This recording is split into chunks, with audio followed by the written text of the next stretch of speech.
morning. You're welcome to News Morning here on TV3. I am Enyunam Haliga, coming up in a few minutes.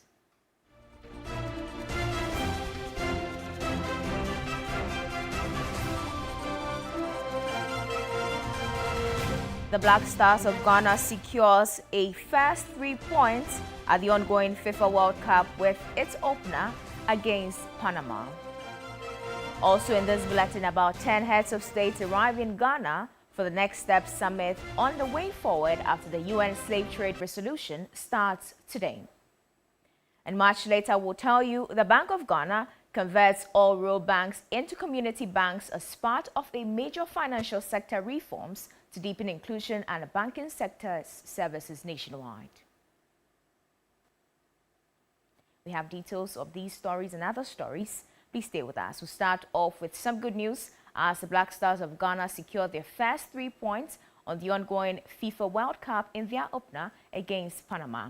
The goal by Caleb Yurinchi in the dying embers of the 10th game sets the Black Stars up for the second game against England. Now, 20-year-old Yurinchi tapped in a delicious cross from Thomas Asante from close range to give the Stars a flying start at the World Cup. On Tuesday, June 23, Ghana will seek to earn another 3 points against England in what promises to be a blockbuster encounter. We'll bring you on that update on that in a subsequent bulletin from the sports team. But moving on to some other stories now. Well, we wish the Black Stars congratulations, and we ensure that the entire country is proud of them. But moving on to some other stories now. Ghana is hosting world leaders, policy makers and dignitaries from over 80 countries as she takes the next steps after securing a UN resolution which declared the transatlantic slave trade as against the grievous crime against humanity. About 10 presidents, including Emmanuel Macron of France and the Prime Minister of Barbados, have confirmed their participation in the Next Step conference, which aims to develop a blueprint for repatriative justice, which starts today.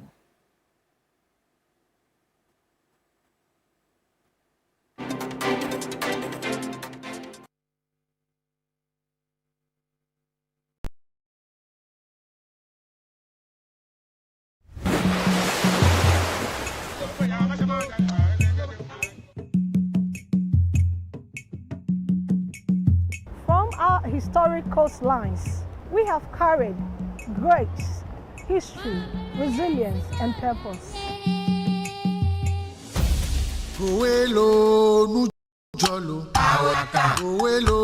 For 20 years,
participation in the Next Step conference, which aims to develop a blueprint for repatriative justice, which starts today.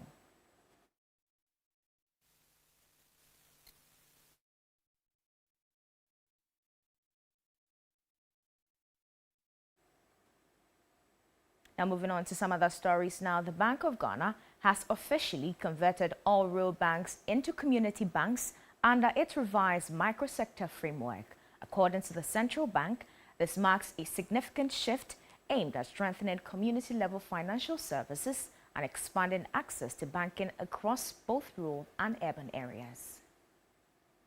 The central bank says the move is intended to reposition the sector as a modern banking segment capable of delivering inclusive financial services to communities across Ghana.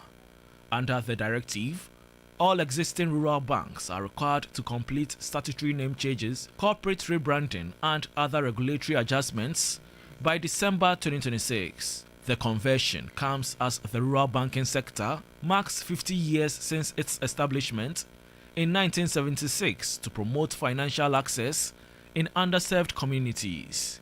According to the Bank of Ghana, the sector currently consists of 147 licensed institutions operating nearly 1,000 branches nationwide and serving more than 80 million customers. The central bank believes the transition will strengthen community-level financial intermediation and support broader efforts to integrate more Ghanaians into the formal financial system. Now moving on from that now to the courts, where the Accra High Court has discharged the prosecution's first witness, the head of commercial banking at the Agricultural Development Bank, after defense lawyers completed their cross-examination following his testimony. Among other things, the witness told the court that both Gifty Owari Mensah and her husband are not directors of Block of Life Consult, a company prosecution alleges that the former NSA deputy director used to launder money. Lord Idwasari has more in this report. Gifty Owari Mensah is facing charges of stealing, causing financial loss of more than 31 million cedis to the state and money laundering. According to the prosecution, as deputy director of the National Service Authority, she caused the outfit to pay 6.95 million cedis in interest on a 31.5 million cedi loan said to have been improperly authorized for Blocks of Life Consult, a vendor she introduced to supply items to service personnel on hire purchase. Gifty Owari Mensah has pleaded not guilty and is on bail. During the course of his testimony, the head of commercial banking at ADB, Gilbert Sebeyeboah, intimated to the court that neither the accused person nor her husband appears as a director, shareholder, beneficial owner, or authorized signatory of Blocks of Life Consult Limited. Sebeyeboah further confirmed that the mandate form submitted to ADB identified only two authorized signatories on the account, Obeng Entry Charles Jr., described as a director, and Emmanuel Mensah, described as operations manager. The witness also noted during cross-examination by defense lawyer Gary Nemakumafo that while a hire purchase suspense account for the hire purchase facility was not operated by Blocks of Life Consult Limited, transfers from the suspense account to the company were made on the instructions of the accused person. Again, the head of commercial banking at ADB stated that the National Service Authority, NSA, had not filed any formal complaint against Gifty Owari regarding theft of money in relation to the hire purchase facility with the bank. When asked whether there had been any such complaint of the theft of 31.7 million cedis by the accused, he noted that he was unaware. The case has been adjourned to Monday, June 22nd, for the prosecution to call another witness to the stand. Lord Idwasari, TV3 News, Accra. Stories, the Ghana Education Service says it's taking a firm stance against sexual misconduct in schools, insisting that teachers found culpable will face the law and disciplinary sanctions. While GES says student safety remains a top priority, the Parent Teachers Association is also calling for stronger preventive measures and closer collaboration between schools and parents to protect learners. The latest allegation from Bole Senior High School has reignited concerns over the effectiveness of existing reporting, monitoring and prevention systems against sexual harassment in senior high schools. In many schools across Ghana, teacher-student sexual misconduct remains a troubling issue often overlooked despite effort to address it. The General Secretary of the National Council of Parent-Teacher Association of Ghana, Gabson Kofi Raphael, expressed frustration over what he described as weak enforcement of existing policies. We want them to go beyond that and make sure that he goes through the full length of the disciplinary procedure and make sure that he is dismissed, released from the GES system and taken off the system. We are also calling on the GES and the Ghana Education Service that it calls for sober reflections that the system we find ourselves in clearly tells us that the GES must implement the sexual harassment guidelines now. According to him, although parents are the primary caregivers of their children, teachers also have a role to play, and the need for discipline and professionalism in the line of duty. We urge our students that anytime they sense danger that they are not safe, they should report it. But that is why if the GES guidelines on sexual harassment is actually being rolled out, it will make students more assertive, to make students more vocal. It makes parents also know the role they have to play. It makes also teachers know that the boundaries that they find themselves in and the kind of things they have to do. Meanwhile, the head of public relations at the Ghana Education Service, Daniel Fingi, explained that GES has a clear code of conduct regarding teacher-student sexual misconduct. Part of our rules is that if you're a teacher, you cannot have carnal knowledge. You cannot have any sexual engagement.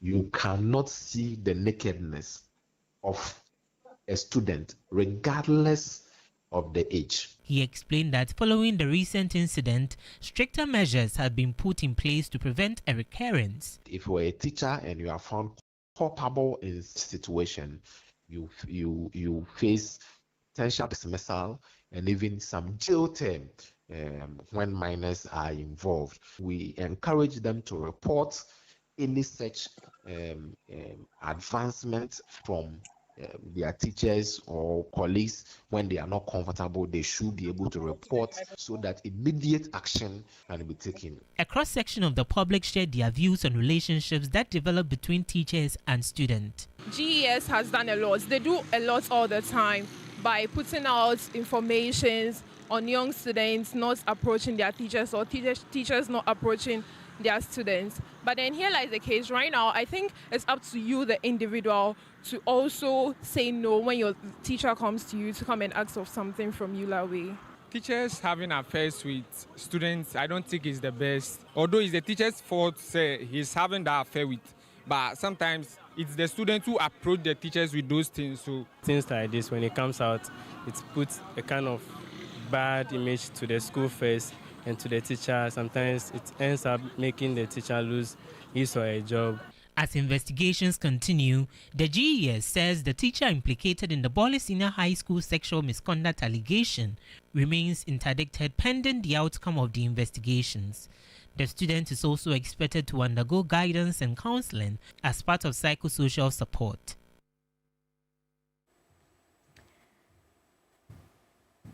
To some health stories now, with the exception of pregnant women, children under 5 and lactating mothers, all eligible persons will be vaccinated against elephantiasis, river blindness and bilharzia in 15 pandemic regions.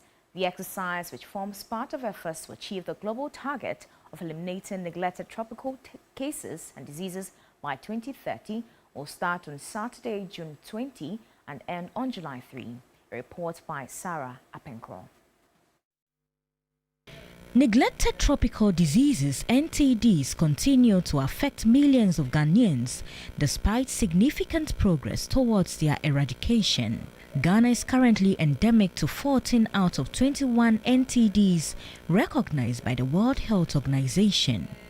While the country has successfully eradicated guinea worm, sleeping sickness and trachoma, the remaining active diseases continue to pose a threat. Currently, the burden of river blindness, which is caused by a parasitic worm and transmitted through bites of infected black flies, has reduced from 149 districts to 86 districts. Elephantiasis burden has also reduced from 117 endemic districts to 3, while bilharzia remains a public health concern in all districts across the country. The mass drug administration, according to health experts, remains one of the most effective and safest strategies for interrupting the transmission. Dr. Samuel Kaba Korea is the Director General of the Ghana Health Service. From 20th June to 3rd July 2026, trained health workers and community volunteers will visit communities to provide free medicines to eligible individuals. These medications are safe, effective, and vital in protecting families from river blindness, elephantiasis, and bilharzia. When the health workers and the volunteers visit, please take the medicine as directed and encourage others to do same. CSOs and development partners want government to make more commitment towards adequately funding the programs and promoting a coordinated approach. We need a bit more on coordination, collaborating with all sectors, working together. It's an area we need to strengthen because these diseases go beyond health, and a bit more funding. If you increase the public funding for some of these diseases, because now the funding landscape has changed. So it's about time we looked inside our own. The upcoming exercise is expected to reach some 6.7 million eligible persons from 86 elephantiasis endemic districts in 15 regions, 266,000 people in 2 river blindness endemic districts, and over 1 million persons across 13 bilharzia endemic districts will also be covered. Now, the road leading to the Ga East Municipal Hospital is being reshaped under the District Road Improvement Program aimed at improving access and ensuring safer movement for emergency vehicles. Doctors at the facilities have also contributed 4,000 Ghana cedis to support the rehabilitation works. A 1.2-kilometer stretch of road has been captured under the DRIP initiative aimed at improving vehicular movement in the area. The intervention is expected to ease transportation challenges, particularly for ambulances and patients accessing healthcare services. However, concerns remain over the deteriorating state of the road, with calls intensifying for urgent repairs. Residents say the current condition poses serious risk, especially for patients being transported in emergency situations. In response to these concerns, doctors at the Ga East Hospital have reportedly contributed 14,000 Ghana cedis to support the DRIP project. Authorities, including the Municipal Chief Executive for Ga East, Edmund Agbo, and the Member of Parliament for Dome Kwabinya, Elikblim Akrugu, have consistently highlighted the need to upgrade roads within the municipality.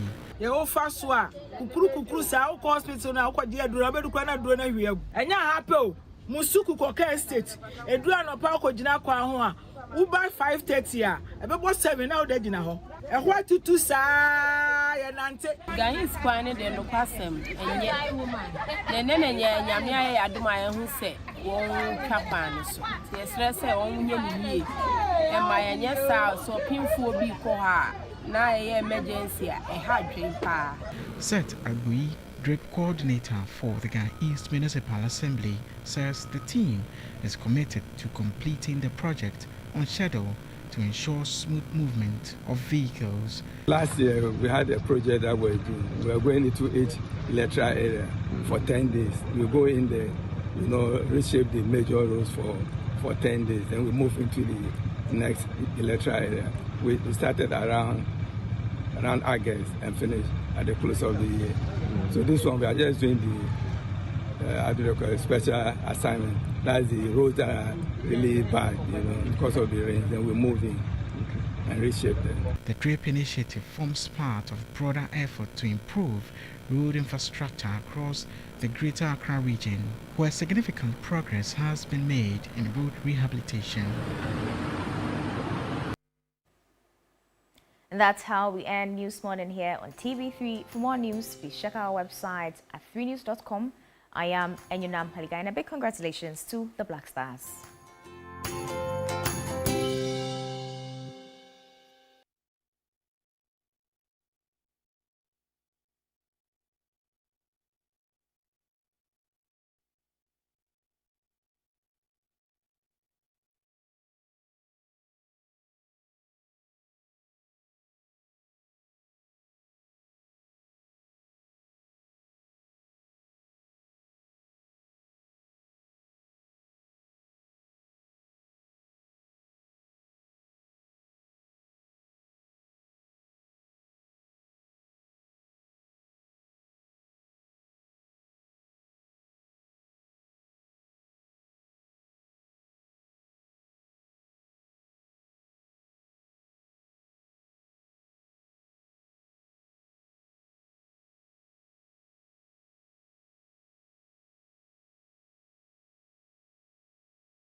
So we're hoping that this will energize us into the next games that we have. I just did mention that our next game is with England on 23rd. And of course, Kofi Kinata bringing us in on the show this morning. But if you're watching us from wherever you are in any parts of the country or even outside of the country, you may send us your message as regards your own assessment of the performance of the Black Stars last night. And of course, we'll be speaking to experts as well to give us their own analysis of how we performed and what that means for us going into the next phases of the game. So once again, you're welcome to New Day on TV3. We'll be talking about this. We'll also be looking as well into the minority and the government issues regarding the Afari Military Hospital.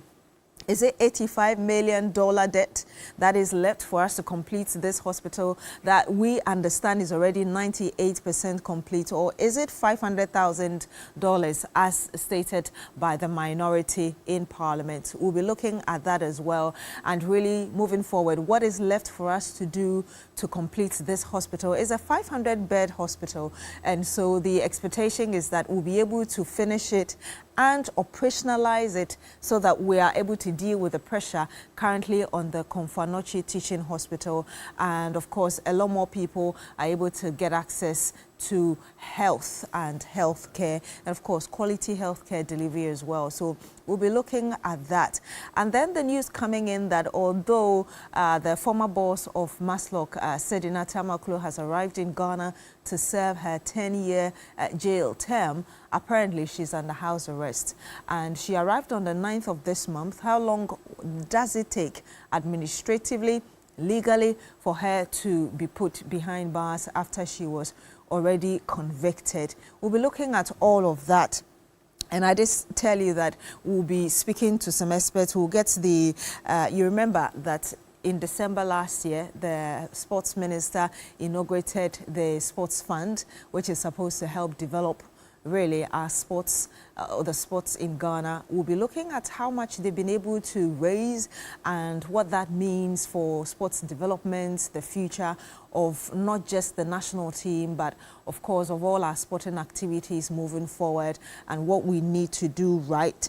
And we'll have our regular panel members joining us today for the conversation that we'll be having on the big issue. I just told you that we'll be doing the Afari Military Hospital and the concerns of the minority as well regarding the costs. Actually, in that press conference, if you monitored, the minority accused the government of trying to create loot and share by stating that it may need, or the country may need, $85 million instead of $500,000. So we'll be looking into that really, and we'll have, like I did say, we'll have Dapila Seydou Kletos, who is the Member of Parliament for Jirapa in the Upper West region, join us. We'll also have as well with us Kwame Prempeh, former Deputy CEO, Public Procurement Authority. He is with the MPP. He'll be joining us as well as Kwame Nkrumah Bochio, private legal practitioner, just to help us understand and break down the legal issues regarding Sedinam Tamaklo, the former boss of Maslok, coming in, and what next steps the country needs to take in order to ensure that she's able to serve her 10-year jail term. Once again, my name is Beatrice Edu, and welcome to the show, but welcome to this morning segment as well.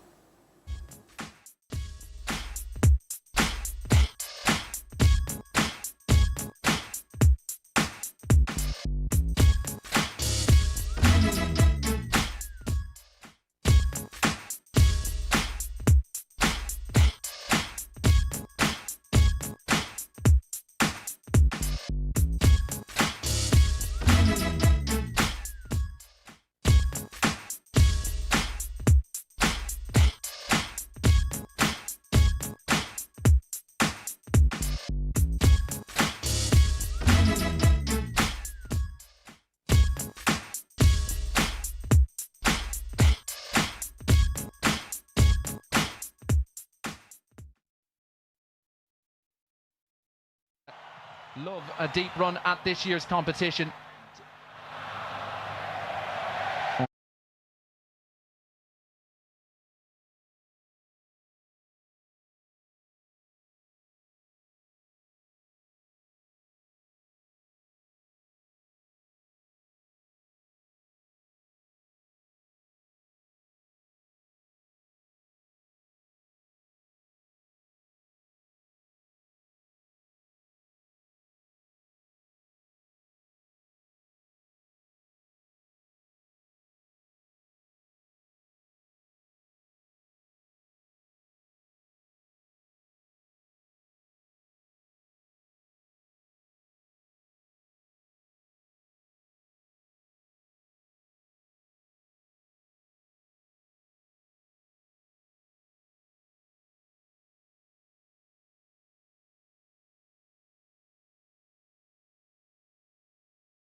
Lines are actually activated already. I did tell you we'll be having conversations on this, but we do have our first caller before we have the in-studio conversations. Peter T joins us on the line. Peter T, good morning to you. Thank you so much for joining us. Peter T, we can hear you. Can you hear us? Beatrice, I can hear you well. Excellent. Congratulations. Beatrice, how are you? Very well, thank you. Congratulations to us. Congratulations to you. Beatrice. How are you feeling? How are you feeling? What is your mood this morning? It's all right. Yes. How about yours? I cannot see that happiness reflecting your face at all. You can't, eh? But go ahead. Big smiling face. Go ahead and share your thoughts with us on the performance of the Black Stars. Anyway, congratulations once again, my brother. And congratulations to everybody, Alhaji Yaokundo, Alhaji Mahdi, Mr. Emmanuel Ashalitete, and everybody who contributed his or her quota for this to happen yesterday. Because it is under expectation. Nobody was expecting that this match could have gone such a trail and such a winning, trail. And look at the time that the goal came. You see that the intervention of God is so much mysterious in a way that man cannot judge, man cannot criticize, man cannot make any decision against a decision that has been taken by the Almighty God. And this is what has happened.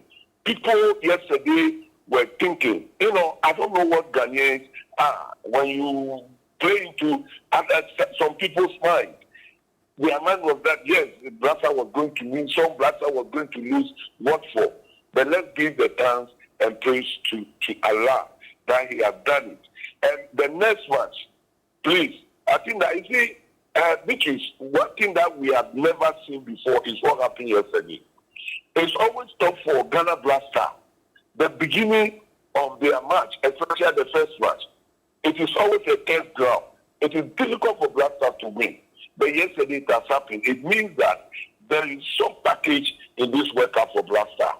Let us all pray and follow the trade and make sure that England, the next match, something more mysterious is going to happen.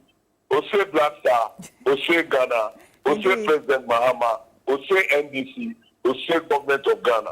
Thank you very much. Thank you so much, Peter T. And yes, we're all excited this morning. I'm sure you saw the Vice President as well and the coach. But we do have Baba on the line with us. Good morning to you, Baba. Thank you so much for joining us. Congratulations to us. Thank you, my sister. Congratulations to all. Yes. All the Ghanaians. And I tell you, Papa, you better get the gun in the last there. You need your support. You that thing you think you. You about to trust Miami order man football or your tradition. They able draw another able lose. Number work with India. We need the elbow players. But Ghana, you think the madano. Community about all in there. But nobody is very there to young people there of a football home. We need the you build your players in too much. If you are done out there, what you are seeing in your mouth, the whole Ghanaian, you like it. You're from ball, you need your support your players. You give the end of the day, you're putting your qualify, Ghana. You make it issue, a big sheet that your players washing and man in the Thank you so much, Baba. In summary, he was saying that everyone is very happy and we should all support the Black Stars just so that we'll keep this trajectory, as it were. Congratulations to all of us. We do have Collins on the line. Good morning to you, Collins. Thank you so much for joining us. Good morning. Beatrice, how are you? Doing very well. How are you? By the grace of God you Almighty. You cannot not be doing Collins, well a day after Black Stars. Let me greet your cherished listeners this morning and the host of Accra 100.5, Nana Usudako, vying for Deputy National Communication Officer and Mr. Akosi Mesa and Kojo Dankwa. Yesterday, Ghanaians showed that, yes, our boys are on track. We are very more than happy. Yes, Ghana Black Star is back. Though Ghana, we won't take this as politics. Yes, before God, the man, but you can see yesterday across Ghana, everywhere it is.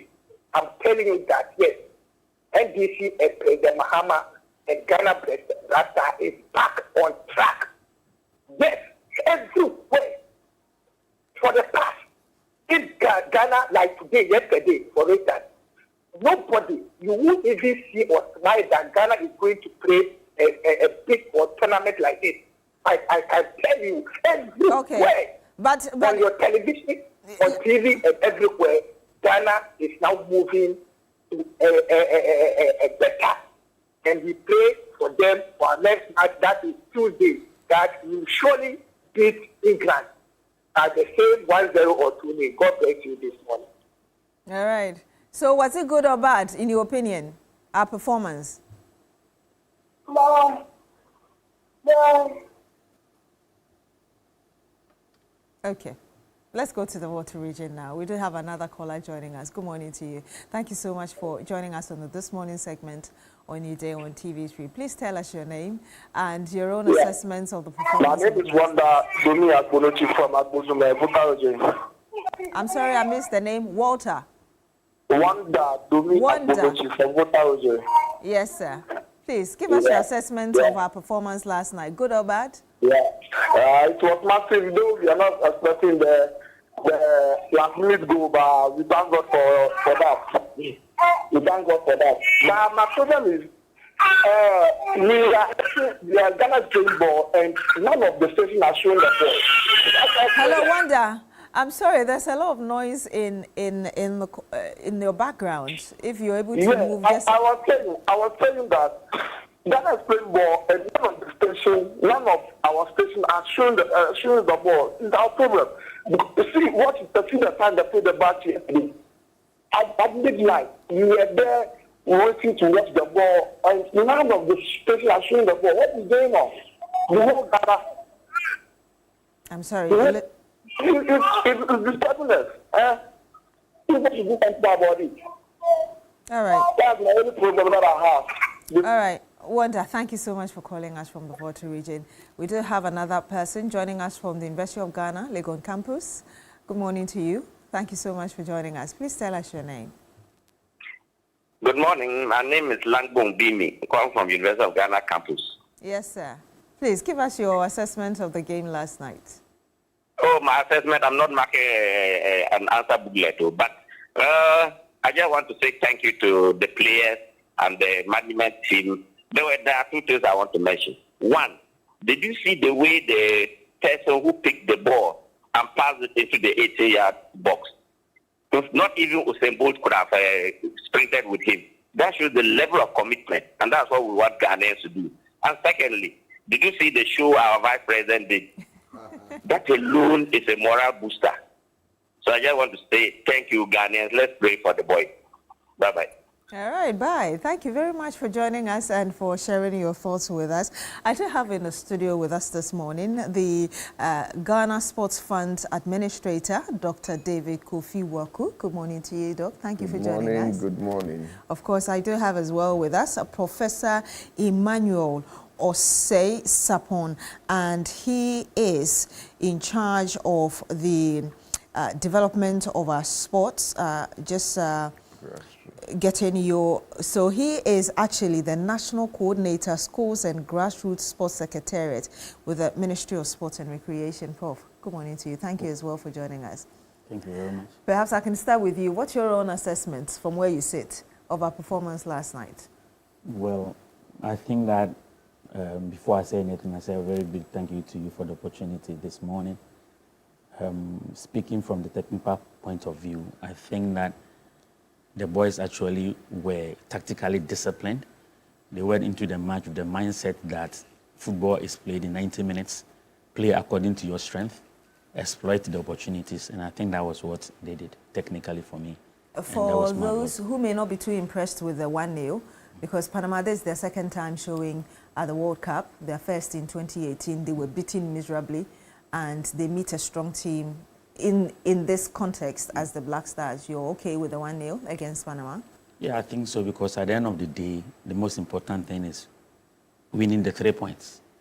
I mean, Croatia was runners-up, I think, in 2014 or 2018.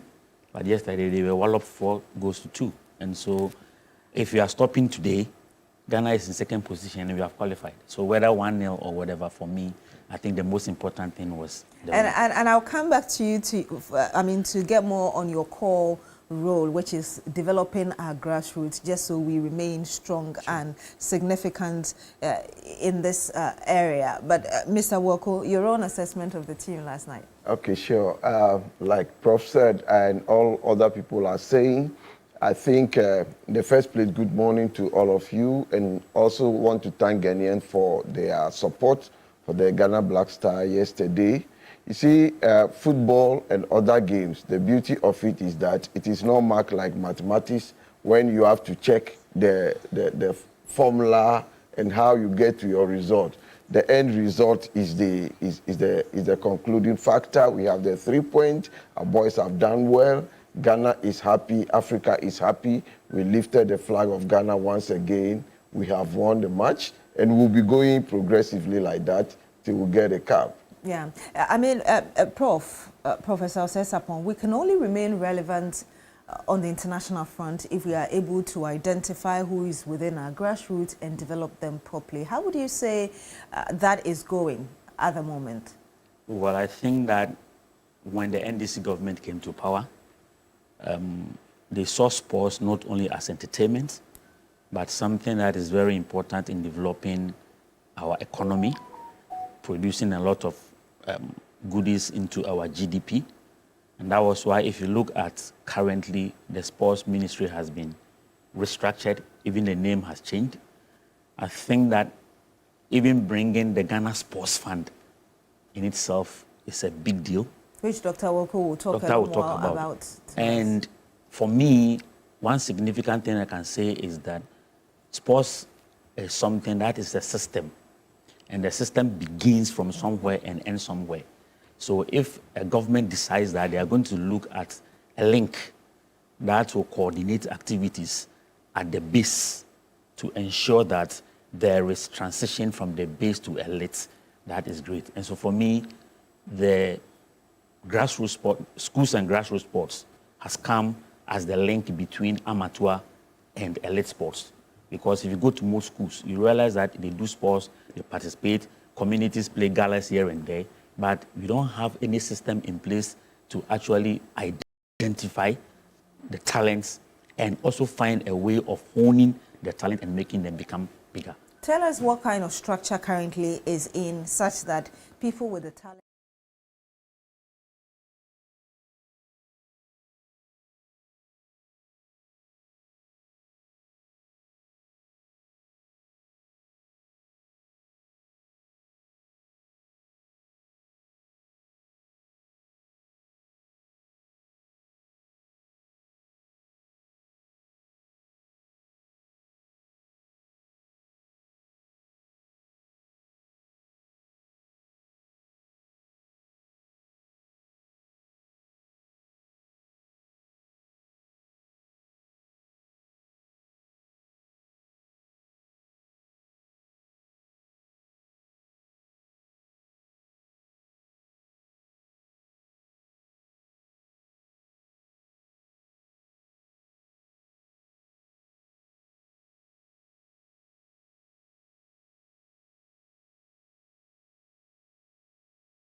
Is that a sort of thing that we are going to see from your office as well?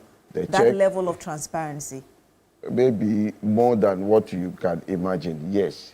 We will be very transparent. From my background, I know the only thing you can be trusted for in financial institution is your credibility. That is all you have. The moment you lose it, you are in big trouble. So we will be very, very transparent. We will showcase. The evidence will show, like I mentioned, when you are seeing things, you are seeing people develop, you are seeing stadiums all over, you are seeing grassroots sport developing, we are working together. And you see great things happening in this country. Nobody will tell you that your money is not going to the right places or the right use for which it is intended to be. Professor Sosesapon, we just heard Dr. Waku saying that you're working together, meaning with your office. How are you doing that from your side so that you find the talent and they are alerted that we need the money? Well, I think at this point, I want to say thank you to Dr. Waku for the opportunity.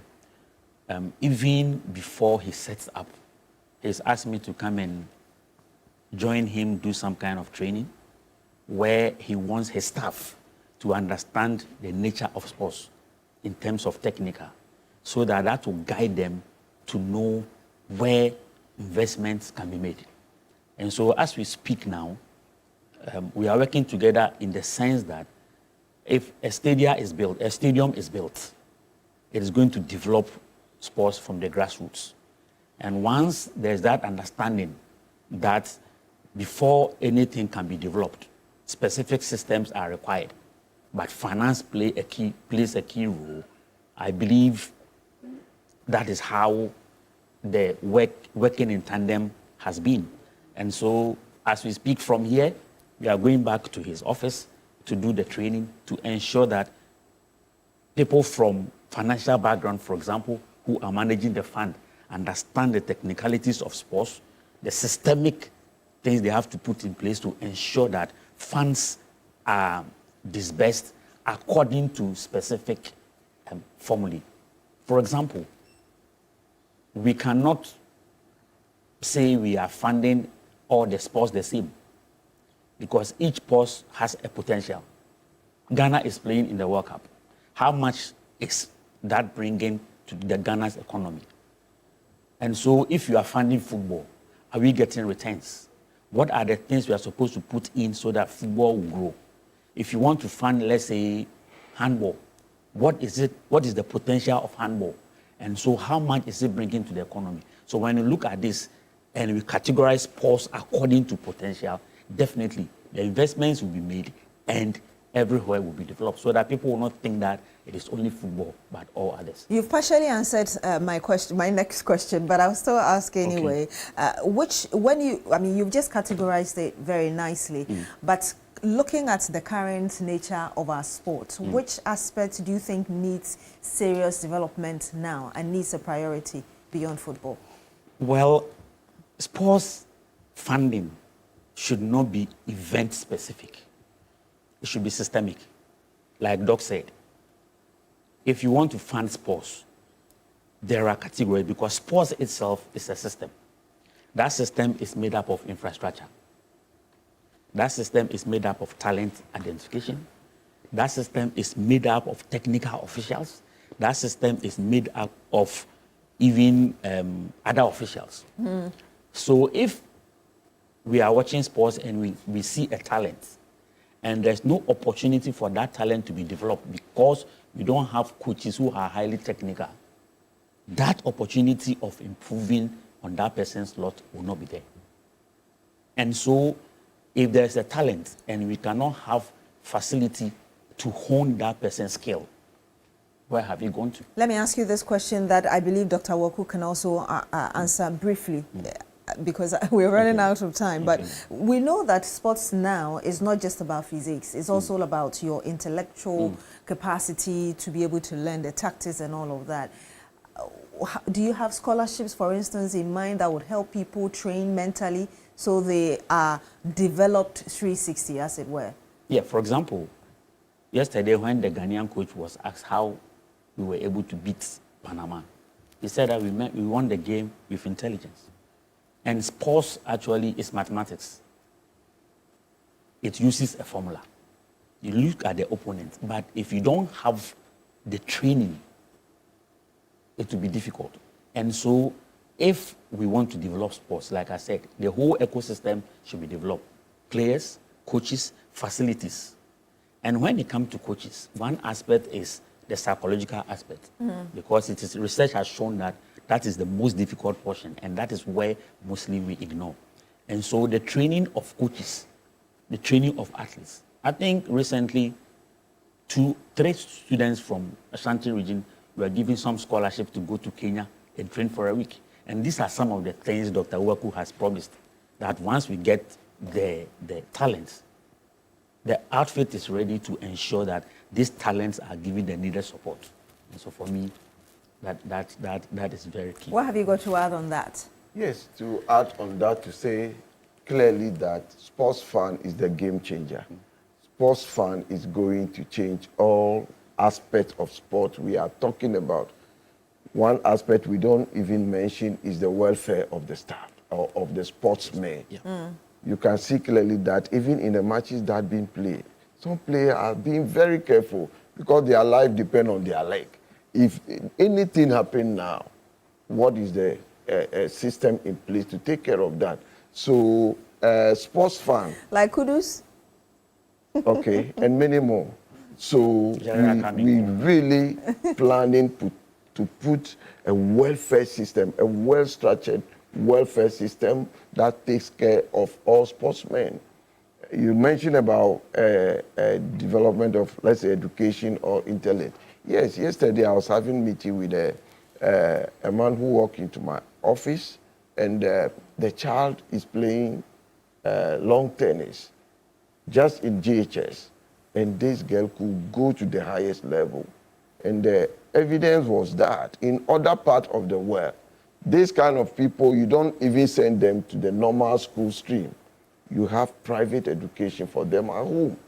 And these are systems we put in place that will take care of all that talents identified like that should have a private studies at home or in a very excluded places, so she can have long time to train as a sports person and come to that. So sports fan, we have come to bring the change of developing sports for sport to become part of our development system. And a number of you have sent in your messages. I'll read some of them and I'll take the final word of our guest. This is coming from Mr. Simon Yenwa in the Upper West Region. He says, good morning, Beatrice. I say bravo to our gallant Black Stars. Yesterday, I indicated that with or without Thomas Partey, Ghana would triumph over Panama. Shame on Canada.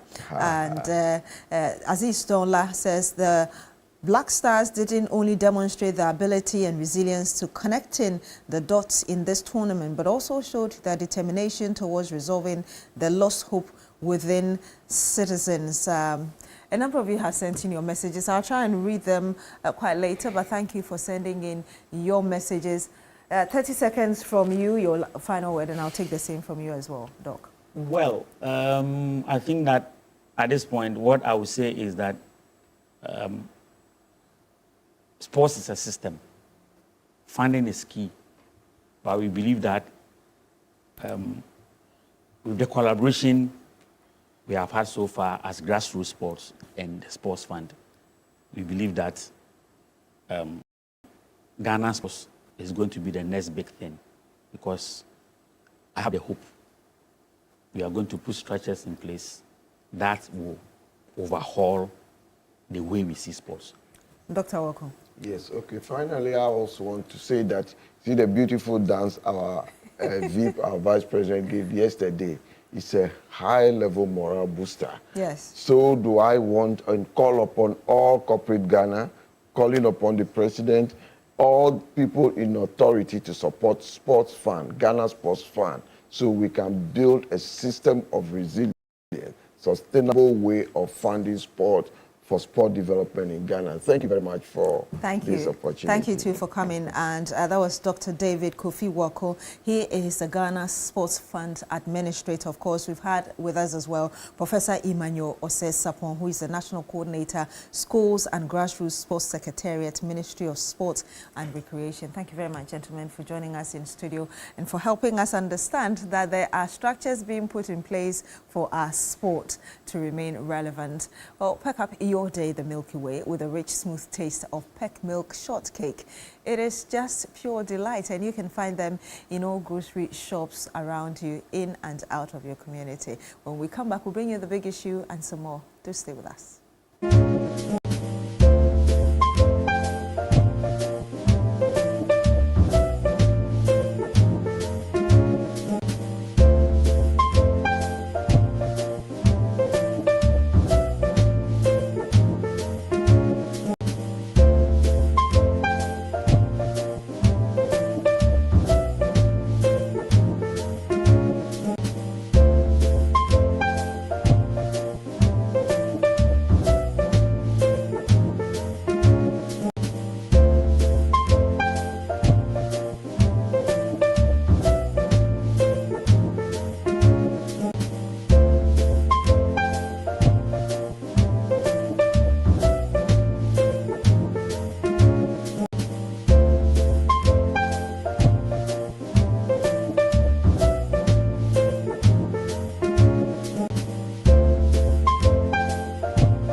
that the remaining debt, as it were, for the Afari Military Hospital to be completed is around $85 million. And the minority says that is not the case. It's left with just $500,000.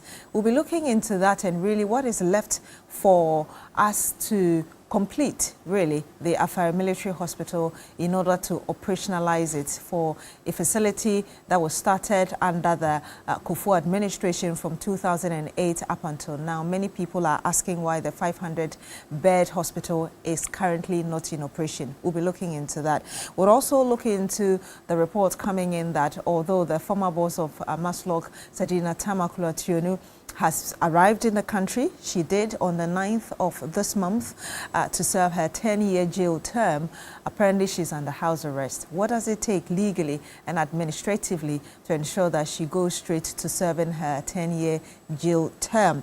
But ahead of that, let's talk about the Black Stars because the team performed well per the analysis of people that we've spoken to and scored Panama 1-0 in Canada. And this is a team that has had such an interesting history in terms of football, 4-time AFCON champions, and 2026 is their 5th appearance at the World Cup. And so the expectations are high. But before we go into that, let me introduce my panel to you this morning. I do have on my immediate right, Mr. Kwame Prempeh, former Deputy CEO, Public Procurement Authority. He is with the NPP. Good morning to you, sir. Thank you for joining us. Good morning, B. Next to Thank you for having me. Next to him is the Member of Parliament for Jirapa in the Upper West Region, the Honourable Dapila Seydou Cletus. Or Cletus, Dapila Seydou. Good morning to you, sir. Thank you for joining us. Thank you, too. Of course, I do have as well with us on my extreme right, Mr. Kwame Nkrumah, private legal practitioner. It's great to have you as well. Good morning to you. Good morning, my sister. Good to be here. Perhaps I can start with you. You and Mr. Prempeh are in the same Black Stars jersey. Tell us your own assessment of the performance of the team last night. I expected them to win. In fact, I even predicted on another show that it will be 2-0 in the first half. Okay. And it will be held to the end. So it was expected. I knew they would win. I believe in the team, and I believe they will bring the cup. Even though I did not watch. They'll bring the cup? Oh, yes. Okay. Yes, and you can see that Ghanaians have really stepped up their support. Yesterday was a sea of yellow and white everywhere. It was really touching. Let's keep up the support. Let's even increase it because the boys are good, but they need our love and they need our support. And the Vice President was there? Yes. They did a good job, but I didn't watch the match. Okay. Because, I get a bit anxious when I'm watching Ghana matches, so I did not watch the match, but I knew they would win. Okay. Yeah, I knew they would win, yes. Honourable Cletus Dapila. Well, thank you for the opportunity to be here. Good morning to my colleagues on this platform, yourself and your distinguished viewers. I just want to say that football is the passion of the nation. Football is the only game that unites the country, and I'm happy. I noticed since before yesterday and even yesterday from morning till 11 p.m., the euphoria, the joy, the gelling relationship, how people, the love shown to the Black Stars was massive. And I want to commend Ghanaians for, coming together to once again demonstrate to the world that we are one people and we are actually one people. So what happened yesterday, let me commend the coach because this is a new coach. He just took over, the boys not quite long after the other one was shown the exit. And I think he did well, particularly the injury time, the few changes, or before the injury time, the few substitution or changes that he did actually, did the magic. And kudos to the guy who actually crossed, who sent in the cross, and then Caleb was able to score. I think I commend the guy. Let's praise the guy. He did so well. He wasn't selfish.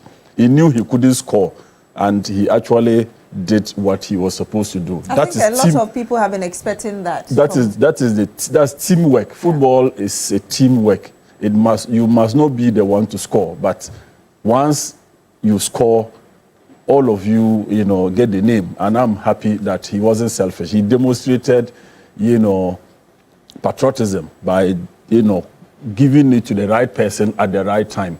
And the guy also didn't disappoint us. He just touched it once, and that was it. And the whole country was high, in euphoria. Everybody was. In fact, the vice president, I didn't know how she did it, but you could see the joy in her. You could see the Ghanaian in her. You could see the laugh that she demonstrated. She jumped, and before she was like, wow, we did it. The boys did it, blah, blah, blah.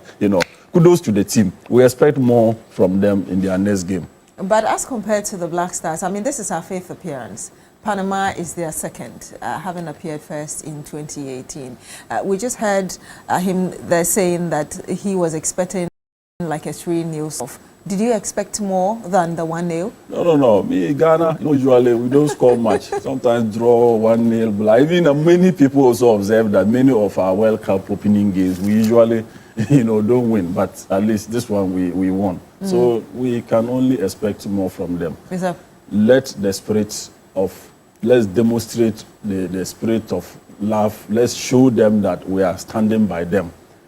And the Black Stars, the coach, the technical team, the Minister of Sports, whatever that Ghana needs or government needs to support them, to motivate them to keep doing their best, government should be able to do that so that at least they will make Ghana proud or Africa proud. Maybe we may surprise the world. By being the first African country to bring the cup. I like the fact that the hopes are high, but let me get your thoughts as well, Mr. Prempeh. Good morning once again to your cherished viewers, and also to you and my co-panelists and everybody in the studio. Again, I bring you warm greetings from His Excellency Dr. Mahmoud Bawumia, to everybody, to all Ghanaians. Yesterday, it was flip-flop. The performance was not good enough, honestly. Yes, I know Panama, though this is their 2nd World Cup. They have not had a single point at the World Cup before. The last World Cup, they conceded 11 goals. They scored 2. One of them was, I think, an own goal by Tunisia or something like that. So their World Cup records is not that great. It's very poor. However, with that said, leading up to the World Cup, they did a very, good job in qualification. I think they conceded only 5 goals, in the entire qualification. So they have a very good and solid defense. But their players, compared to our players, are not that, world class. Our players play in higher leagues than their players. And we also have, a World Cup experience as well. Unfortunately, I think their players have been together longer than our players have been. We keep changing, players here and there. And I think we even have new people that joined that were not part of the qualification. I think DS is a bit different. So they have a solid squad and they gel better than we do. And you could see yesterday, it was difficult for us to string together, more than 5 passes at the goal. But what I saw is that you see that the will is there. And you see that the coach has impacted something on them and they're trying to execute. However, the execution was not that great. So hopefully after this first game, they've had a taste of the World Cup. And let's see how it goes. I mean, England is an excellent team. A strong team. And going by how they played against Croatia, who is also a very good, good team, especially in tournaments. Croatia have been in I think, the World Cup 6 times. Out of the 6 times, they've been in final once and they've been semi-final twice. So Croatia is also not, a small nut to crack. So it's good that we won this game. We had to win this game. It's a game we had to win. It was not pretty. I must admit, but in the end, we have the 3 points in the bag, and that is what is important at the moment. But if you are to go by the performance, I think a lot needs to change. But going by the changes that the coach introduced in the second half, which was better than the first half, I mean, he's a very experienced coach. So I can see that he's working in the background. He's trying to put things together. So it's up for the boys to execute his ideas and what he brings on board. So we have the 3 points in the bag, which is perfect, and I think the 3rd team, there's a chance of also qualifying when you are 3rd. And with 3 points, we make a great chance of going to the next round, and that's what is important at the moment. You know, so kudos to the boys. You know, we are in full support. We are and I can see your Ghana flag. Oh, yes. Every time they play, we will be in the full regalia. So we are in full support. And we hope they go as far as they can go. Winning it, I think, will be very, very difficult. We have to be honest to ourselves. You know, but let's go as far as we can go, and let's see what comes out of the World Cup. I mean, let me get your final thoughts on this now. I'll give you the same opportunity as well. Looking at the fact that we've got 3 points, giving us a strong footing, really moving forward. England is a very strong team. What do you expect? I mean, it will be difficult to even get a draw against England, to be honest. It's a very solid team. They have world-class players, you know. And you see, you know, if you have a team with world-class players, you know, you can organize yourself against them, but some individual brilliance can change everything. And they have the people in their squad that can do that. And that is the danger. So even if we organize ourselves well, we set a good block, you know, we play against them well, they have brilliant players. They have Kane, they have Saka, you know, they have Bellingham. They have brilliant players who can make a difference. If you see the goal that Bellingham scored, I mean, that's a wonderful, wonderful goal. So that is a fear. But we will do the best that we can. I know the boys will put in the best that they can. And, I mean, if we get a draw, perfect. If we win, of course, you know. But if we must lose, we should try not to make it embarrassing. Okay. So that's the only thing I can say about it. Mr. Bochu? I think we'll win against England. Okay. You know, because, you know, football, aside your ranking aside the FIFA rankings and everything, there's also this psychological aspect, the team morale, and it has a lot to do with the condition in the country. And I think at the moment there's a lot of unity around. It's not that things are perfect, but with all that is going on in South Africa and all that, it seems we are united as one. I couldn't say the same for England. They're having a lot of issues with this recent boys' medal, Novak's medal, and the issues about they being criticized by the US for not participating in the Iran issue and all that. Morale is quite low in England, and I don't think, as much as they have die-hard supporters who watch every game, go to every game, I don't think the team is as up there as the Ghana team. The Ghana team knows we are behind them. And let's even go further. I'm convinced that we will beat England. The margin may not be that large, but I believe we'll beat them. Yes, Dapila, your final thoughts on this one? Well, I just will wish the team the best of luck. You don't want to stick your neck out? Oh, yeah. You know, Ghanaians, mostly when the Black Stars are playing, most people are always sitting on their tentacles. Usually, that is the norm. Many people you see, oh, have you eaten? You have to eat. Or if not, after this game, you won't be able to eat. I hear stories like that. You understand? So, but let's really, you know, give the support. Let's do whatever we can do. In fact, let me say, the president also did a good job. He's called the coach personally on his phone and spoke to him, encouraged him, and told the coach whatever that they need, any assistance they need, it should be rest assured that the country will provide. In fact, that one alone is something that both the technical team and the players should, you know, take to heart and die once for this country. They should do it for us. That's just what I can say. But I know we will make it. I've been hearing whatever they need.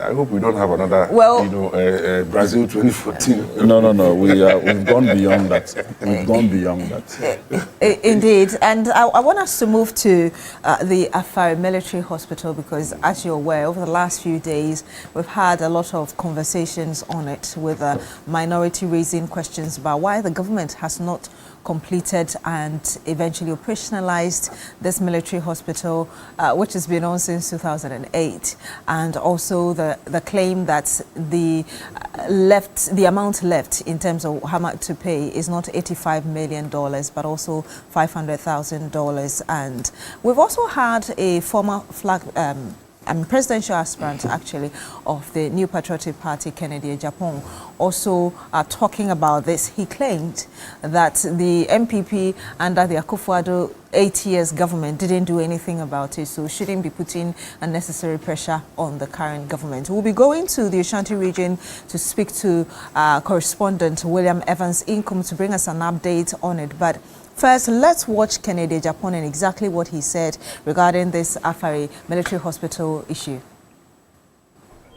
When we decided to go and inspect Afari, they stopped us. We didn't go.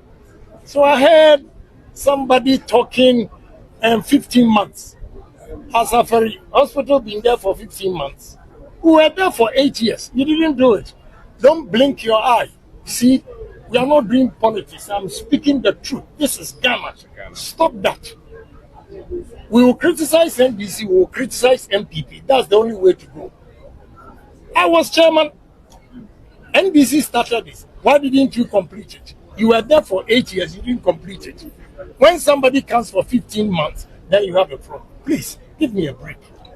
Ghana, we should love our nation and stop playing politics with everything and do the right thing for the country. And that is what I'm doing. You see, when I mentioned MPP, he was blinking his eye. Why do you want me to criticize NDC and leave MPP? When I know that both parties, they didn't do the right thing for the country. And you just watched there Kennedy Ohene Ejapon. He's a former presidential aspirant of the New Patriotic Party. Let me bring you some information on this, remind you really, before we go to William Evans Inkum. This is a 500-bed capacity, hospital, and it was started by the Kufuor administration in 2008. Original contract signed for $180 million. And we know that although it was signed by or started from the Kufuor administration, the construction itself started in the first Mahama administration in 2014, and we know that per what reports that we are getting, the Akufo-Addo government took over it from 2017. We understand, based on reports, that when the Akufo-Addo government came into office, it was around 40% completion, and they took it to 97 completion up until the project was handed over to the now second term of the Mahama administration. And even in 2017, when the Akufo-Addo government started working on it, and an additional $19.3 million was given to the contractor for contract variations after delays between 2009 and 2017, and another 2.5 out of $3 million was also released, supposed to have been the final tranche as well. And of course, the current controversy surrounding what the ministry is saying about what needs to be done in terms of payment, $85 million, but the minority saying that that is not the case and accusing the government of wanting to create loot and share. But I did say that we'll be going to my colleague in the Ashanti region, William Evans Inkum, who's been visiting this facility in the last few days to bring us an update. William, if you can hear me. What we are hearing now, based on reports, is that the Afari Military Hospital is 98% complete. Tell us, when we talk about 98% complete, the 2%, what does it consist of before the hospital, we can say, is completed for it to be operationalized? Beatrice. So we are looking at phases, and interestingly, in the previous administration, 2024, I went there. I had the real opportunity of visiting the site with the Deputy Defense Minister. That was a private visit. But prior to that, in 2016, I also had another opportunity of visiting the site with the then president, now president again, His Excellency John Dramani Mahama. So in 2016, he toured the site, I think when he was embarking on a campaign, to also understand the rate of work. Civil engineering work, as far as the site was concerned, was far advanced. Just after a year of cutting sword and commencing work, civil engineering work at the time was far advanced. Then in 2024, when I also went there with the Deputy Defense Minister, I quite remember the only thing that was left, and This was a subcontractor who was talking to the Deputy Defense Minister was sewage. And I also remember he telling me that, well, the contractor had quoted some $36 million, and they were looking forward to negotiating it down to a little over 18-point-something million. Trust me, I don't know what happened afterwards. As far as that piece of information relayed to me at that time was concerned. But back to the question of at what rate, looking at these banter. Well, Beatrice, of course, I mean, from the optics, I am not an engineering, so I wouldn't be able to, tell confidently as to, what level this particular project has got into. But in terms of face value, I can say that in terms of erecting of structures, and then, doing, painting and all of that, well, that if you are putting 90% or 97% to it, maybe you say that yes. But when it comes to the installation or purchasing and installation of medical equipment, I'm not too sure where the project has got into. Mind you, this is a 10-year project. So we're not looking, if you're talking about completion, we are not looking only at erection of structures, and of course, building of physical structures, but we're also looking at purchasing and installation of medical equipment. I am unable to tell whether that aspect has been executed as far as the project is concerned, and that is making it very difficult for me to say or confirm the rate of percentage as far as the project is concerned. So let me ask you my last question, perhaps before I come to the panel in studio here. What I meant by what is consisted or what is included in the 2%, I was asking you about what you've been told, what is lacking, which is making it impossible for the hospital to be operationalized at this stage. And again, you've been to the facility as well. Looking at it, do you believe, and based on the information you've been given, that the government needs to spend extra money, because this is a facility that's, stressed through a lot of government even up until now, before it is revived for it to work? As of 2024, per my last visit with the Deputy Defense Minister, I heard that the only thing that was left was sewage from a subcontractor, and that he was not even talking about funding, but he was talking about putting certain things in place to ensure that that particular sewage system is fixed. And that was the only thing I heard him, in his conversation with the Deputy Defense Minister. So if that conversation is anything to go by, then you would say that shouldn't be a problem. But like I said, when it comes to the purchasing and installation of medical equipment in the hospital, I don't know whether that one has been done. And well, we all know that is also quite expensive. So I don't know whether that one has been done. I think the contractor will be in a better position to let us know whether those installations has been done. Because in all my visits, about 6 times I've visited that particular place, in all my visits to the Afari Hospital, I never had opportunity to inspect the rooms as to whether those installations or purchasing installations have been done. Beatrice. All right, we'll leave it here. Thank you very much. William Evans Inkum, he's my colleague in the Ashanti region, and he's been monitoring this developing story for us regarding the Afari Military Hospital. But I'm coming to you, the Honorable Dapila. The argument of the MPP is that they handed over this facility to you in 2024 at 98% completion.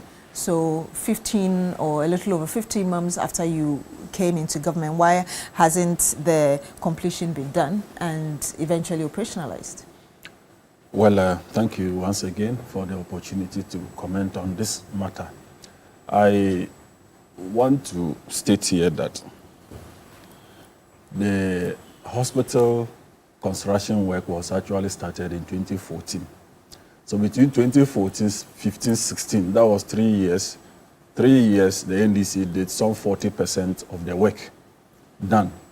So if the MPP is touting, assuming without admitting that they even did, they took it to 98%. Within what period? Within what period? If we use 3 years to do 40%, and they use 8 years to do probably the 58% that they want Ghanaians to tout them, that is hypocrisy. That's hypocritical. My sister, to add to this, one of the cardinal sins that the MPP government committed as far as this military hospital is concerned was to take away the tax waiver that was granted the contractor to enable them, bring in the hospital equipment. That was one of the cardinal sins they committed, and they are not telling Ghanaians they did that, to the fact that the contractor had to even appeal to the then Akufo-Addo government to reinstate the tax waiver to enable them clear the goods from the port. You understand? So when you see hospital equipment being rotten, or the state at which we see them in televisions or in in the media, is so bad. When they took over, they scrapped the tax waiver that was given to the contractor to enable the contractor fast-track the work. That was one of the cardinal sins there. This is your stronghold. This is your stronghold. This is your backyard. So many people are asking questions. The questions many people are asking is that, what did you do for the Ashanti region? That is the basic questions that the NPP is struggling to answer. It is the reason they were punished in the 2024 elections. The Ashanti region, if you look at what the NDC got from that place, they punished them because they felt that they did not actually deliver as they promised the people. So now, if you hear Kennedy Ajapong, I've seen many people strolling him, the Baumia boys are on him for speaking the truth. What he stated, you see, is only a hypocrite. I have said that, look, the MPP, you've come into power. What you didn't do in 8 years, you expect a government that is just 1 year, a government that is 1 year, few months, to be able to do what you didn't do in 8 years. But that's hypocritical. They are trolling him because he said the MPP didn't do anything about it. But if you look at the records, no, you see, let me tell you something. When he said that, they didn't complete it. They didn't complete. They should have completed the project. You understand? If you were to interrogate Kennedy Ajapong, he will explain what he meant by they didn't complete it. What he meant by they didn't do anything about it. You see, this is a facility that is purported to be in your stronghold. So if somebody started the construction and lost power in 2016, that's probably just 3 years, and the person did some 40% of the work. Then you came, I said, the first thing they did was to scrap the tax waiver due the contractor. So it means that you were not prepared to complete the project. They were not prepared. You understand? Because they thought the NDC granted the tax waiver. So for that matter, probably. But these contractors, they've been around. They've been building many of our hospital facilities in this country. You understand? So it wasn't political. And they actually should not have done what they did. But once you've gone ahead to scrap the tax waiver meant for the contractor or the company, you should know that the project will struggle. The project will suffer. So 3 years, 40%, 8 years, 58%, and you want to be given some credit. No, that you can't get it. One other thing coming up before I come to Mr. Prempeh is that the minority is accusing the government of trying to create loot and share by stating that you have about $85 million more to pay instead of 500,000 cedis, dollars. You see, it's nobody. Look, in this country, we are in an era of accountability. Nobody can create loot and share as is used to happen previously, not under President John Dramani Mahama. Every appointee under this government is very careful about how state money is being spent. So for me, whatever money that they are going to use to complete this project, it will come to Parliament. We will approve the variations. Auditor General is there that will audit it. So I don't see that what they are discussing or what they are saying now is premature ejaculation. What matters for me and the NDC now is that the project should be completed. When? If I'm coming, you are talking of the money. They are talking now, they are saying 500,000, some are saying $85 million. You are not in charge. You are not in charge. If you go to the facility now and you see the state of the facility, and they tell you that $500,000 can complete it, I'm not an architect, I'm not an engineer, but I can tell you that it's not true. $500,000 cannot complete what we see on television. The place is in a mess. All the facilities they dump there are all now rotten. So you cannot go and still use them. You understand? So if you look on paper and what is left probably is $500,000. Maybe variations and many of the, many of the equipment are now rotten that they need to now even buy some and all of that. So what matters is that even if government will spend 100 million and operationalize the Afra military hospital, I'm in support of it. Is the second largest hospital facility if it is completed that will support, solve the health needs of this country. So I'm in for it, even if it's 100 million. What matters is that at the end of the day, there will be accountability. Nobody spend government money and go away scot-free. We are in an era of accountability, so everybody should know that the MPP should not be the ones to be lamenting about Afara Military Hospital. It's a missed opportunity for them. They should have completed it due to at least for the fact that it is even in their stronghold, even though all of us, wherever you come from, will all go to assess the facility. But once it's a project that was actually started in their stronghold, within the 8 years, they should have no reason not to have completed the facility. We should not come to the plan. We shouldn't have been here discussing Afara Military Hospital. We should not have. At least it's a missed opportunity for them. And they should stop trolling Kennedy Japan for telling them the truth. Kennedy Japan was chairman of Defense and Interior Committee, and he said that when they wanted to go there, he didn't say that when they and other committee chairmen wanted to go there, they stopped. He said when their committee wanted to go there, they stopped them from visiting the facility. He said it. He said when their committee wanted to go, they stopped them. He didn't say that other committees did not go there. So let's get his point right before we come to stroll him. Mr. Prempeh, you're being accused, and you not being, personally, by the MPP and the minority, being accused by the Honorable Dakila of hypocrisy and missed opportunity, because you had 8 years you could have completed the Afari military hospital, but you didn't.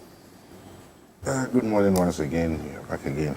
You see, I think we have to put things in perspective, right?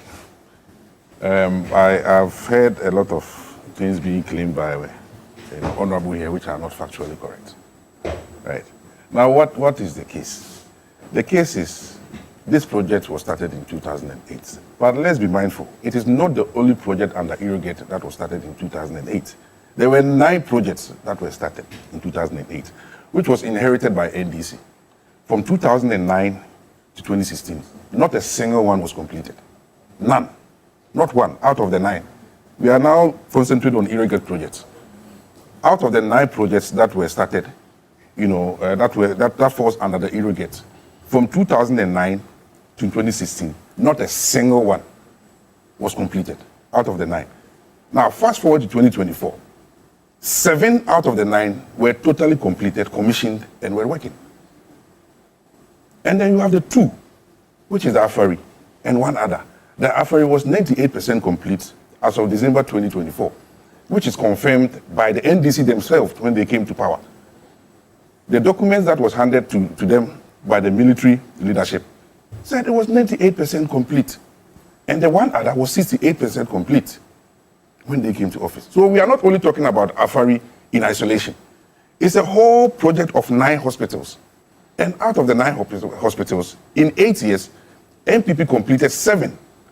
And brought one from 40% to 98%, and the other one to 68%. In 8 years of NDC, President Mills and President Ahama, they completed none. None of them. This is the point that we are making. So let's not come and sit here and then try to play around with figures that NPP did nothing in 8 years. These are verifiable facts that everybody can verify, that the NDC themselves confirmed when they came to power. But does it justify the fact that you still didn't complete it? You still left it at 98%? It does not justify the fact. But the point is, government cannot complete everything. That is a fact. We cannot complete everything that we inherit. It's the same. You see, there are other hospital projects in Ashanti region apart from this irrigate. We've completed 6 projects in Ashanti region. And some of them started way back. Some of them even under Champon, that's when we started. And we have been able to complete in our 8 years. So we are not looking at one hospital project in isolation. Now, if we look at that one hospital project in isolation, right, this is project that from 40% has been able to grow to 98%. It's left with small things to operationalize. All the funds all the money that needs to be paid has been paid. And as your colleague was confirming, the amount of 30-something million that was, left, we were able to renegotiate it to around 18-point-something million, and then we've paid living 500,000. Your colleague confirmed in 2024. So now you admit that government cannot complete anything. I mean, everything. No. Yeah, government cannot complete everything in 8 years, but you expect the government of 15 months to complete this. How much percentage is left? That's what we are talking about. And again, let's not look at things in isolation. When this government came, there were a lot of health projects, including Agenda 111, that were ongoing. But what is their priority? Their priority is, we are not going to continue with the 111, but we are going to build 271, The government hasn't said that. The government says that it would, the claim of the government is that... Have you seen the speed with which they are working on the... The claim of the government is that you spent so much money and did not complete a single of the 111. And they are focusing on completing some of the 111. It's not true that we didn't complete any of them. None of them was operationalized. But you see, when you complete a hospital, operationalizing, includes several things. Right, the hospital must be there. Everything will be in there. But if you don't have doctors, if you don't have nurses, if you don't have staff, you cannot use it. So if somebody is talking about operationalizing, the hospital is there. The facility is there. The equipment are inside. It's the matter of the government of the day to ensure that all the things that are left to operationalize is done. That is not a matter of the government that is not in power anymore. But Mr. Pepe, data shows that none of the hospitals was completed. So it would take the government to complete. Operationalize is different from completion. But none was completed. Any that you know that was completed? Ofori Chrome was completed. You can go and visit it now. It was completed and needs operationalization. And there have been several visits by some of your colleagues who have confirmed the equipment are in there. It's a matter of operationalization. It's a matter of getting staff in there. It's a matter of at least walking the last mile and ensure that we can use the facility. But as a matter of completion, the hospital has been completed. And there are several projects in that category. So the point I am making is that yes, even if we take Afari in isolation, MPP almost completed it.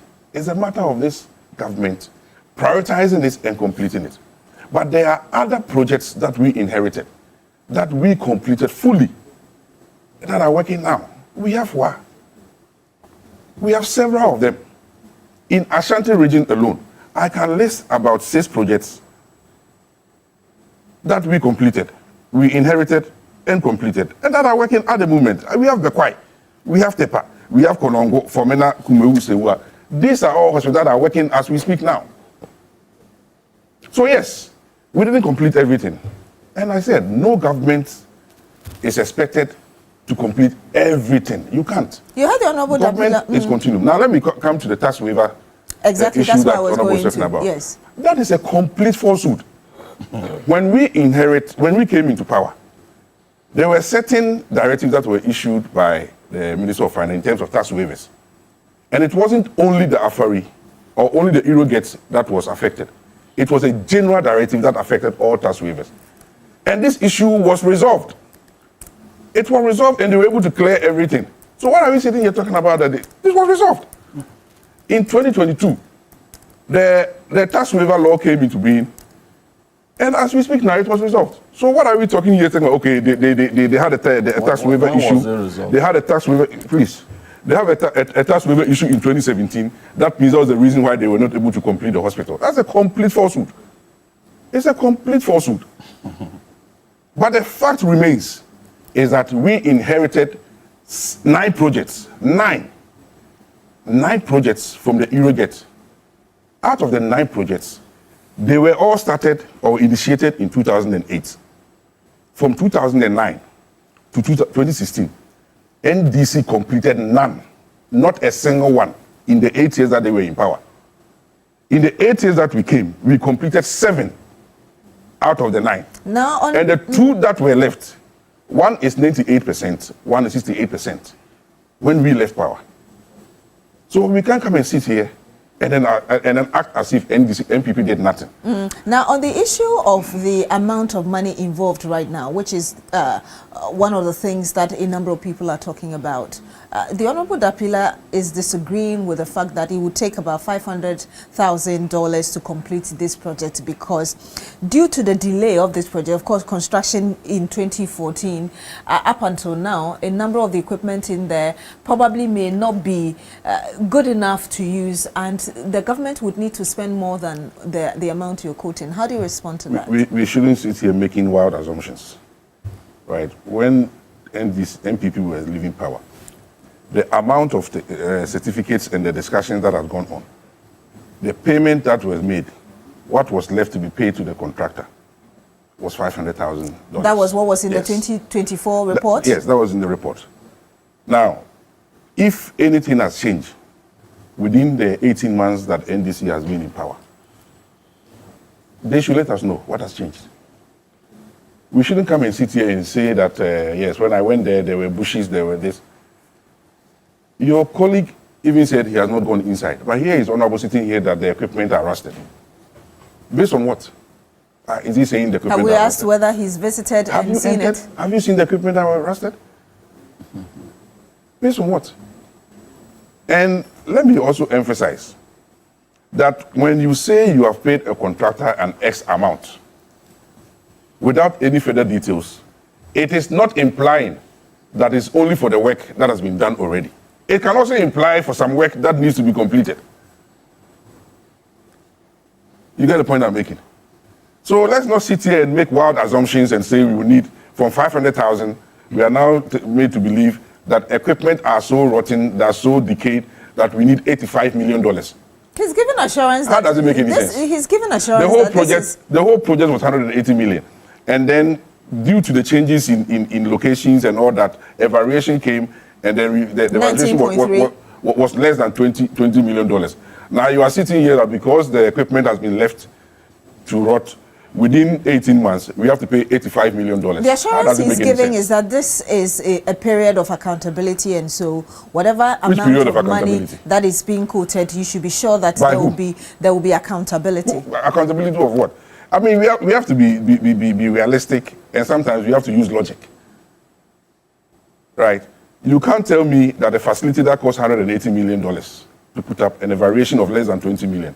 So you put everything together, we are talking about less than 200 million, which is 98% complete. And you are sitting here telling me you need $85 million to complete it because after the 98%, there was some equipment that has been rusting.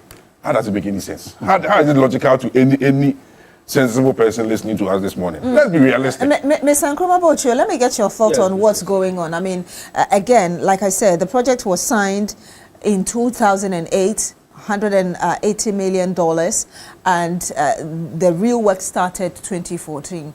And up till now, it is still not completed for Ghanaians who need the services from this facility to enjoy. In all honesty, I think both the NDC and MPP are making a mockery of Ghanaians.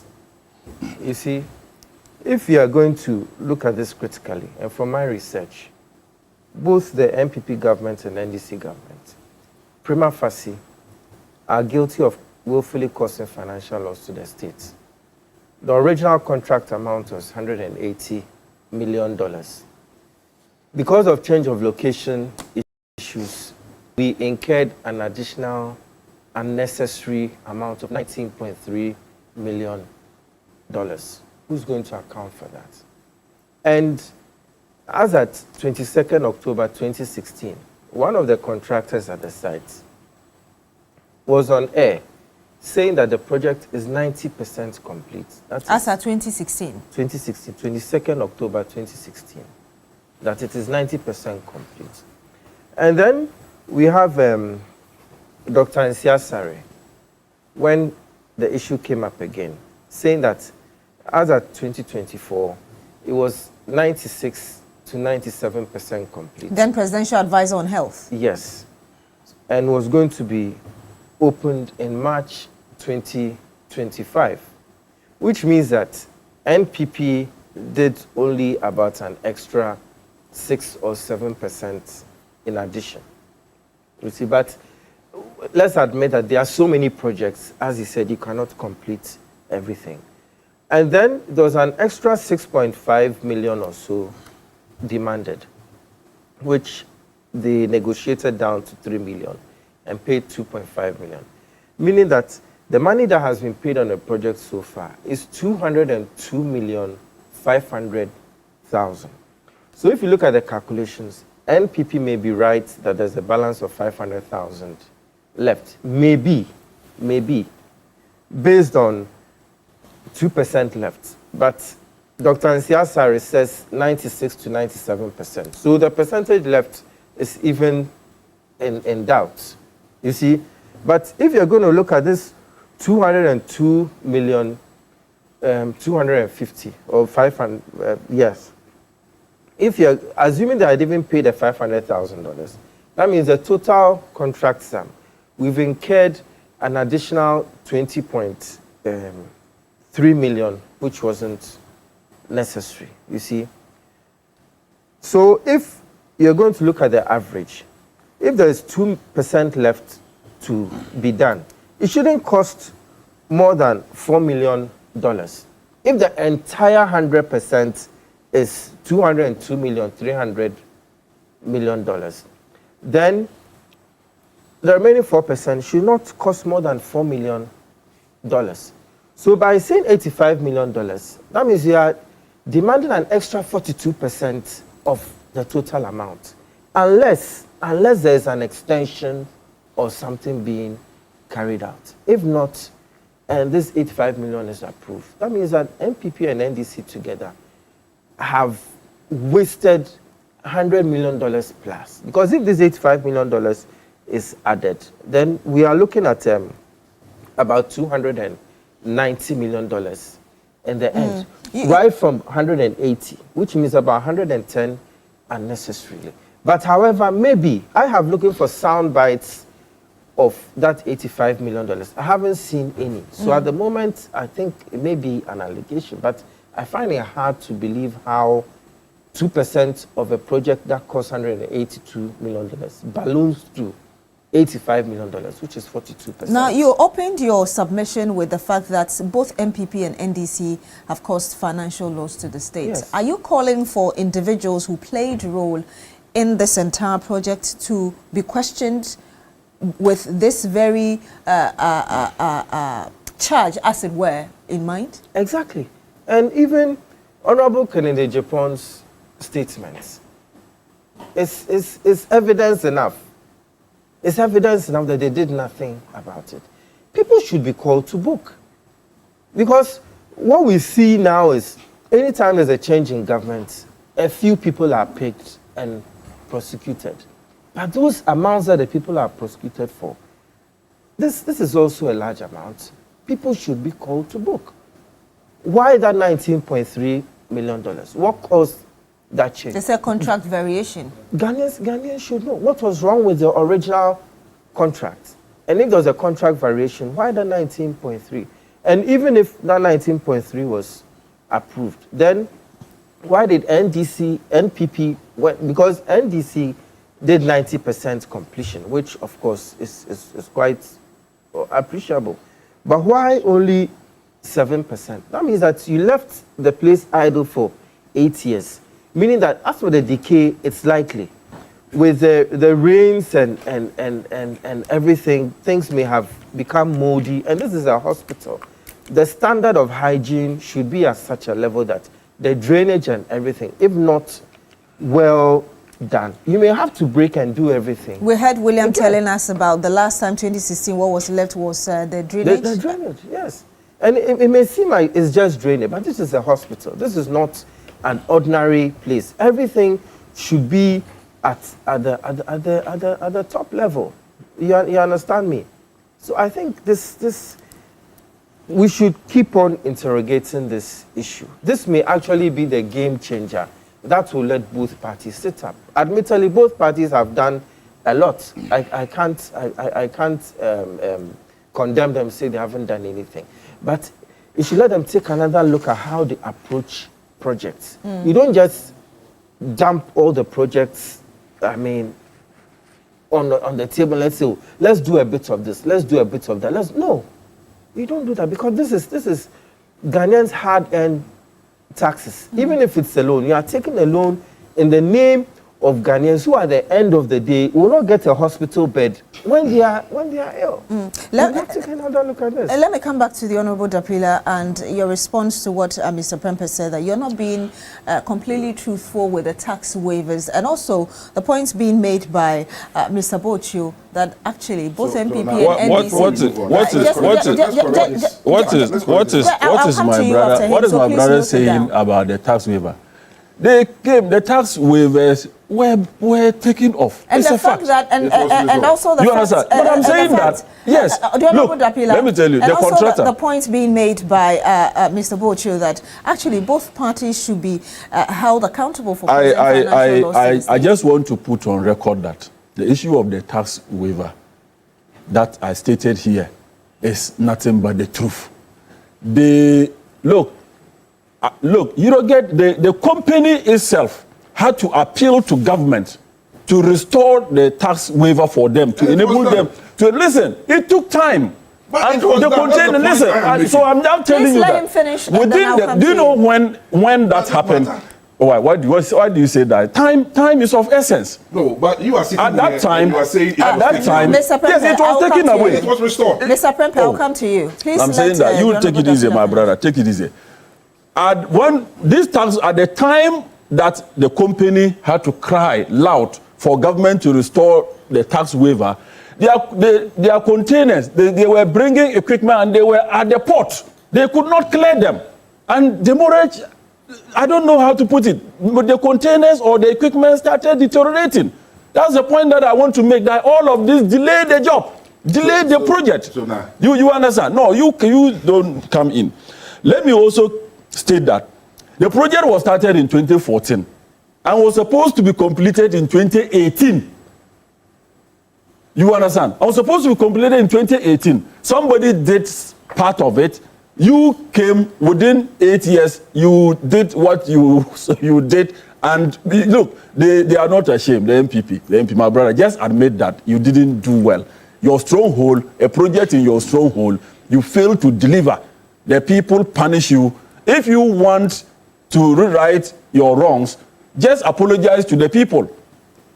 Because it's your stronghold. You were not able to help them.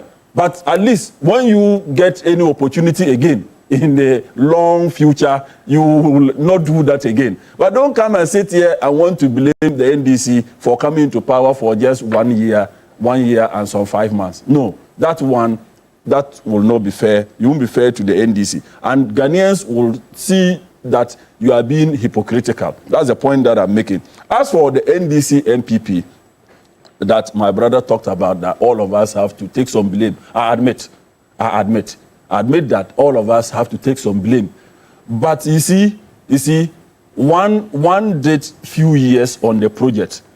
The other did so many years on the project talking. Does it justify that? Yes. Does it justify the fact that whether you spent a year or a month, you should still be held accountable? But now, you know, if I use 2 years, if I use 1 year in farming, if I've been farming for 1 year and you have been someone, and you can't compare somebody who goes to work, you know, for 10 hours and another person go for 1 hour. If you want to compare, if you want to measure that, you won't be fair to the one who did 1 hour. That's the point that I want to make.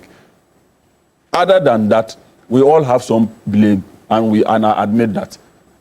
Let me come to you for your words. And let me also add that the Upper West Regional Hospital, they didn't complete it. We completed the Upper West Regional Hospital before we left power. It's on record. You people should be fair. Give credit to where it belongs. We go to the record. The records are there. I'm from Upper West. I live in Wa. I'm from Jirapa. I live in Wa. And I'm telling you that the project was completed. The project was completed in 2019. No, the project, we completed the project before we left power. Mr. Prempeh. So you see, now let's be factual. You know, I think we owe it to Ghanaians and your viewers that when we come and sit here, we discuss things of national interest, that we are factual and we stick to the facts. You can do your politics and whatever that you want, right? But what is fact is facts. You know, my honorable Leonard, lawyer was talking about NDC completed AFARI 90%, which is not true. It was a false statement, a news report that was done in 2016, and it was corrected. It was, and my honorable here has confirmed that it is 40%. So we shouldn't go back and take some false report that says it was 90%. It is reported and it is recorded that it was about 40% that was done in 2016 or 2017 when we took power. And we have voted 98%.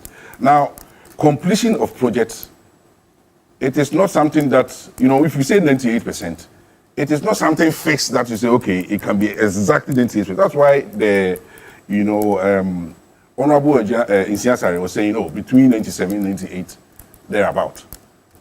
Right. So let's correct that fact. Now, let's also go back to the tax waiver.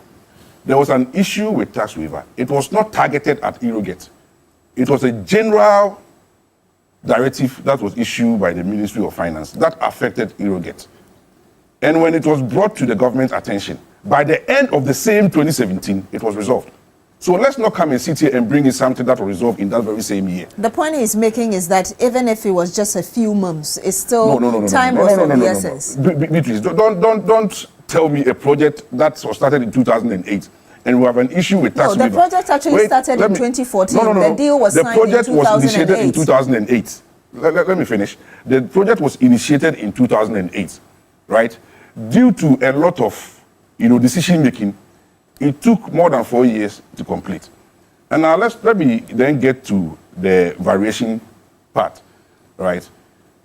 There is almost no single project that has been done in Ghana here or anywhere in the world that there has been no variation, right? Variation happens, but the amount of variation will differ. Sometimes it can be very small. Sometimes there is even variation that reduces the amount of the project, depending on what you meet at the project site. Now, where and how did this variation come about?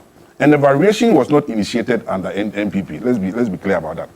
Now, initially, they wanted to site the project in Kumasi. And then the military command decided, okay, we have 37, which needs, an upgrade.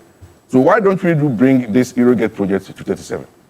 So then they decided to bring it to 37. Now, when they came to 37, the design of the project was more vertical, right? No, sorry, it was more horizontal because there was more space where they were going to, do it. So when it came to 37, there was no space to do that vertical, horizontal project here. So they changed the design to make it more horizontal. But you don't agree with what he said. You don't agree with what he said that irrespective, we should find out what went into the 19.3. Why 19.3 million? No, I'm saying how it came about. Of course, the military command is there. They have the documents, they have the records. And when this government came into power, they've received the briefing and they came to confirm that indeed the project is at this stage. So I don't think there's any dispute about the variation and how and what goes into it. Nobody has raised any dispute, including the military command and the current government and the previous government. But I'm trying to explain how variation can come about. There were design changes, there were location changes. It was then moved to Tamale. And then it came back to Kumasi, to Sofolai, and then from Sofolai, it was moved to Afari, where it is at the moment. So there were a lot of indecisions. And of course, they were doing all of that to get the best value for money for the country. So it wasn't that somebody was sitting there just happily, and it was done under NDC. Let me be factual about that. But I'm not saying they did it because they wanted to change it. They were looking for the best value for money we can get from that hospital for the military. And that is why all these changes came into being. You don't think that's the reason? To say that somebody must be held accountable and all that because just because there's variation?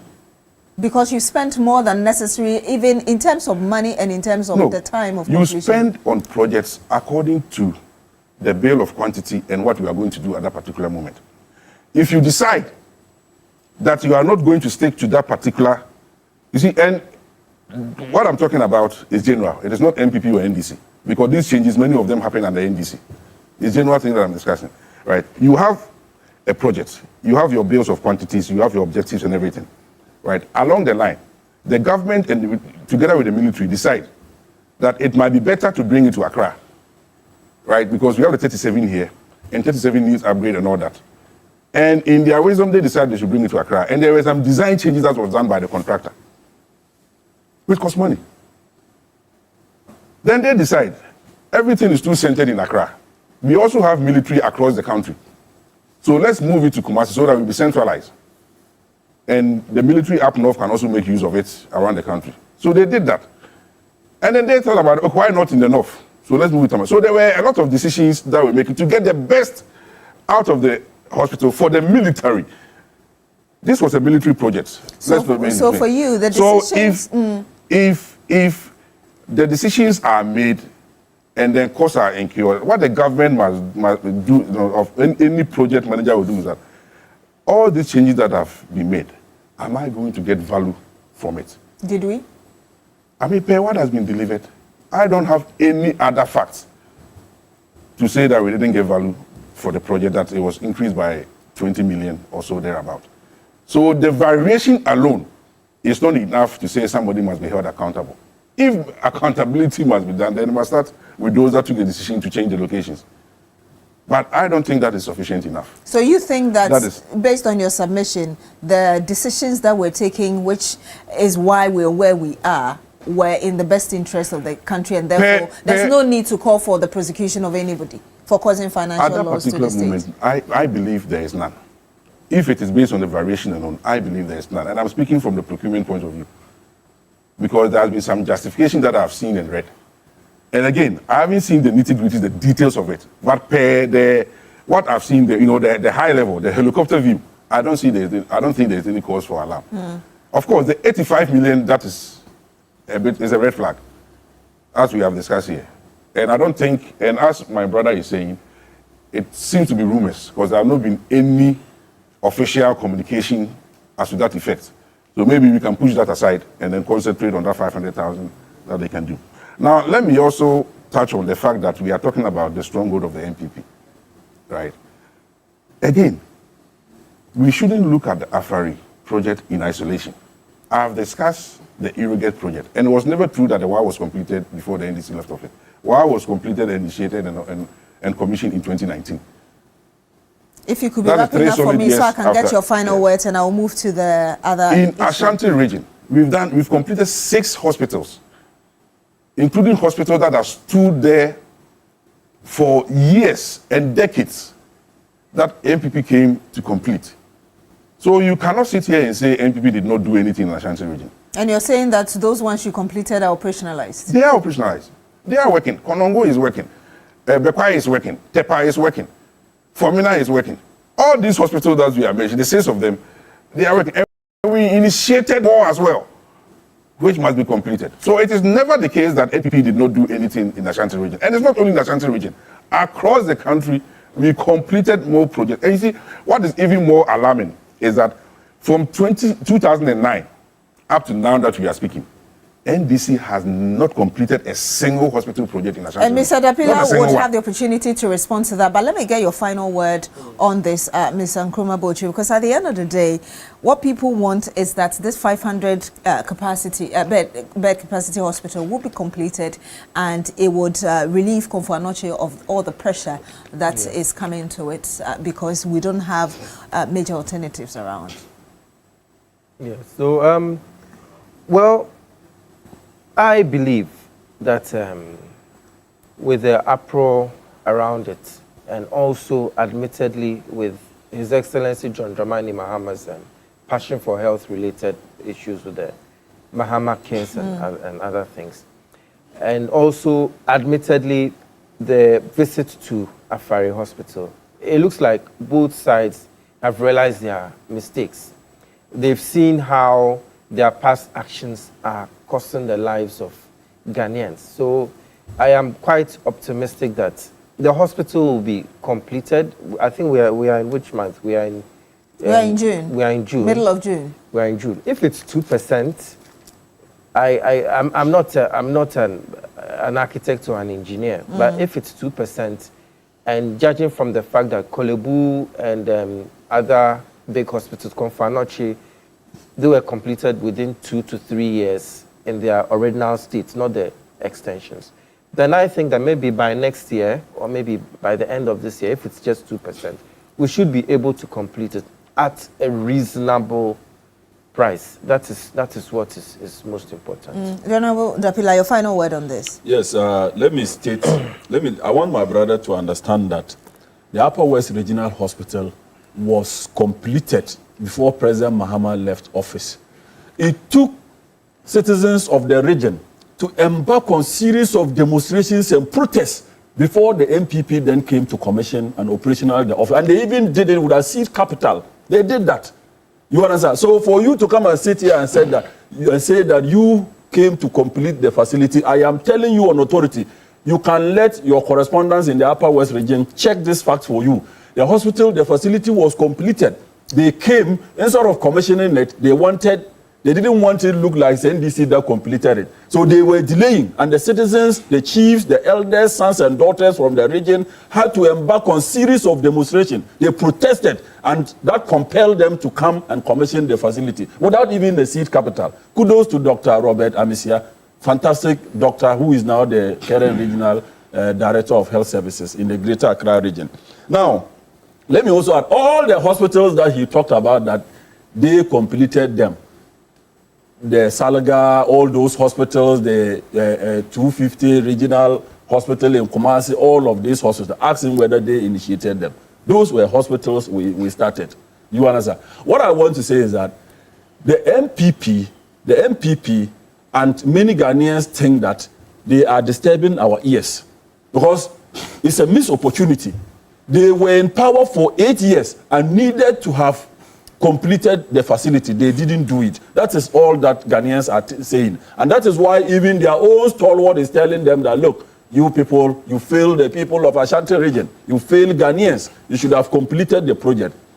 As for 85 million, whether it's 85 million to complete the project, it is 100 million to complete the project, it is 50 million to complete the project must be completed. It's long overdue. And anybody, you see, these people, they easily do press conference. For them, anything. Even if they are coming to Parliament and one of them gets a slight accident, they will come and do a press conference. They are noted for press conferences. And they do premature press conferences. Because why? Nobody will go and spend money without recourse to, the Parliament, without recourse to, budget.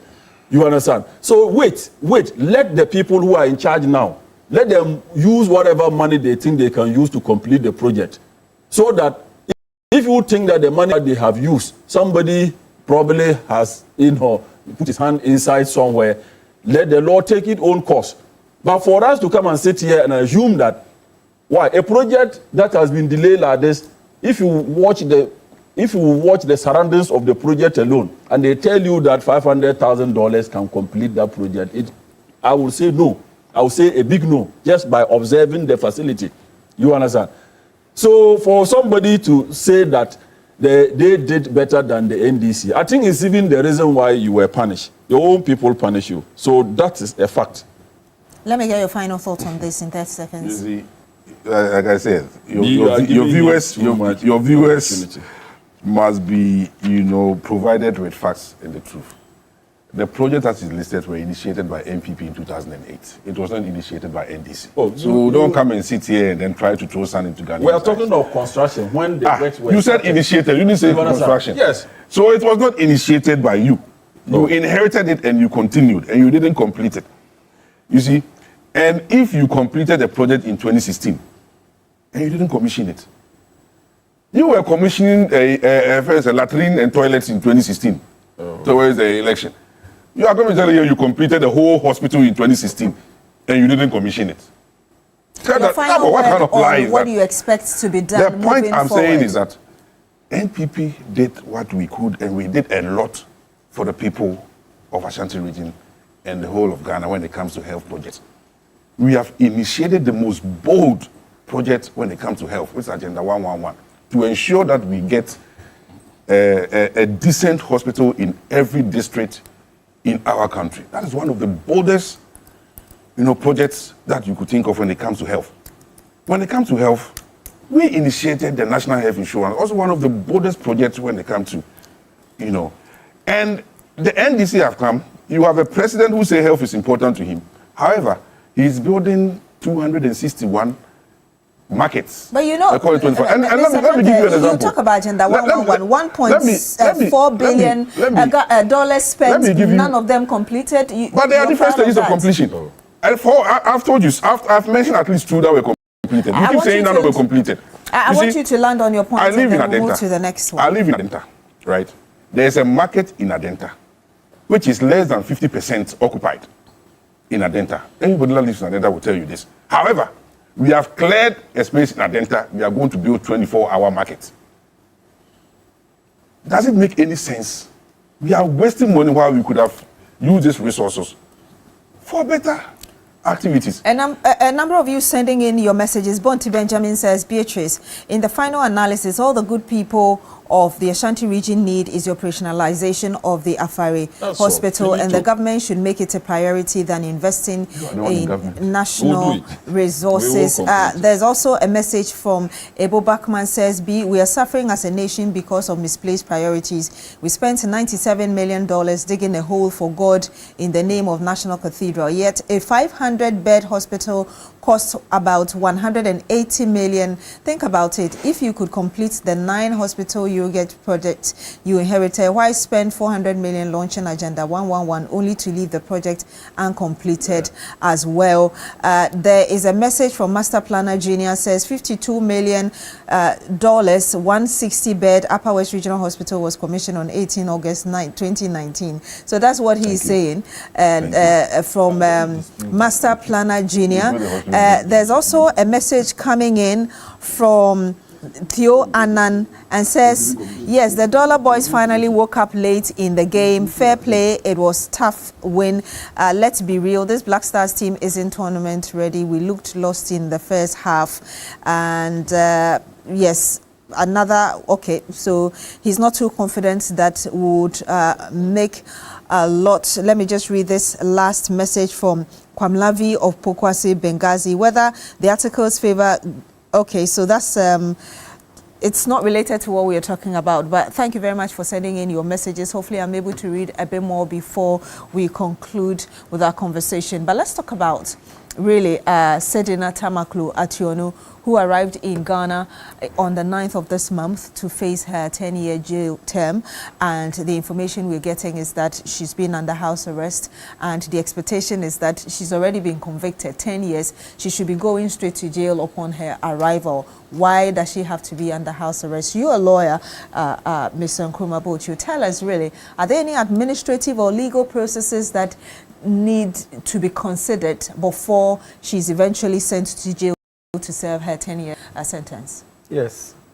When a person is sentenced by a court in the courtroom, the court issues the warrant of commitment. And from that point that the warrant of commitment is issued, right from the courtroom, you become the property of the police and the prisons service. And the prison service decides which jail to send you to, depending on your sentence, the extremity of your crime. That's why we have medium security, high security, low security prisons, and the like. And if you are a female of childbearing age, indeed, pregnancy tests will be carried out and all kinds of procedures will be carried out. Therefore, right from the courtroom, you are not sent straight to, assuming they decide that looking at your sentence, you have to be taken to Ankafo High Security Prison. But she was tried in absentia. She was tried in absentia. So once you are tried and you are sentenced, the warrant of commitment will still be issued. You understand me? So the moment she arrived in the country, she became the property of the prison's service because the judiciary has done its job. And the prison service decides where to take you. And the moment you land at Kotoka, they have to hold you at the nearest prison facility. Assuming looking at the crime, they had decided that, okay, we are taking you to Nsawam medium security prisons.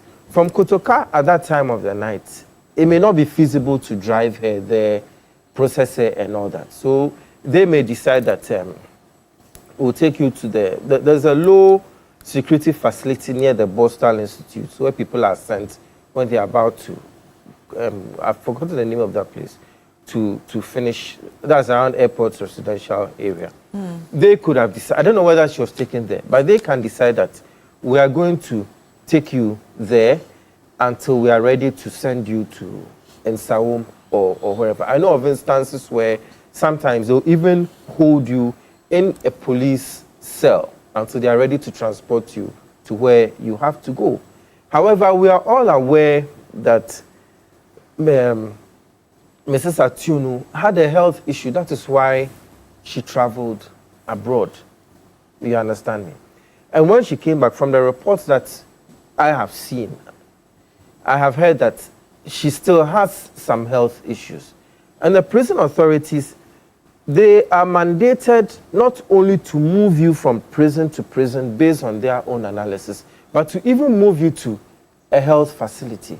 So if you're at Nsawam, Nsawam has an infirmary, and your things take a turn for the worse. You can be taken to the infirmary. But if you could be wrapping up for me. If things are too serious, then you can be taken to Kolebu or another place. We've been told that she's being held, she's in the custody of the prison service. Being in the custody of the prison service does not necessarily mean you are in a jail cell. You could be in a conference room here, surrounded by the prison authorities. You are in the custody of the prison service. So she's not a free woman, in spite of wherever she is, because of her health condition. What do you expect in the next few days? Because Ghanaians want to see justice served, as it were. I believe that in 30 seconds, please. I believe that in the next few days, there should be a release of sorts that, okay, she's not well, because this is a high-profile case.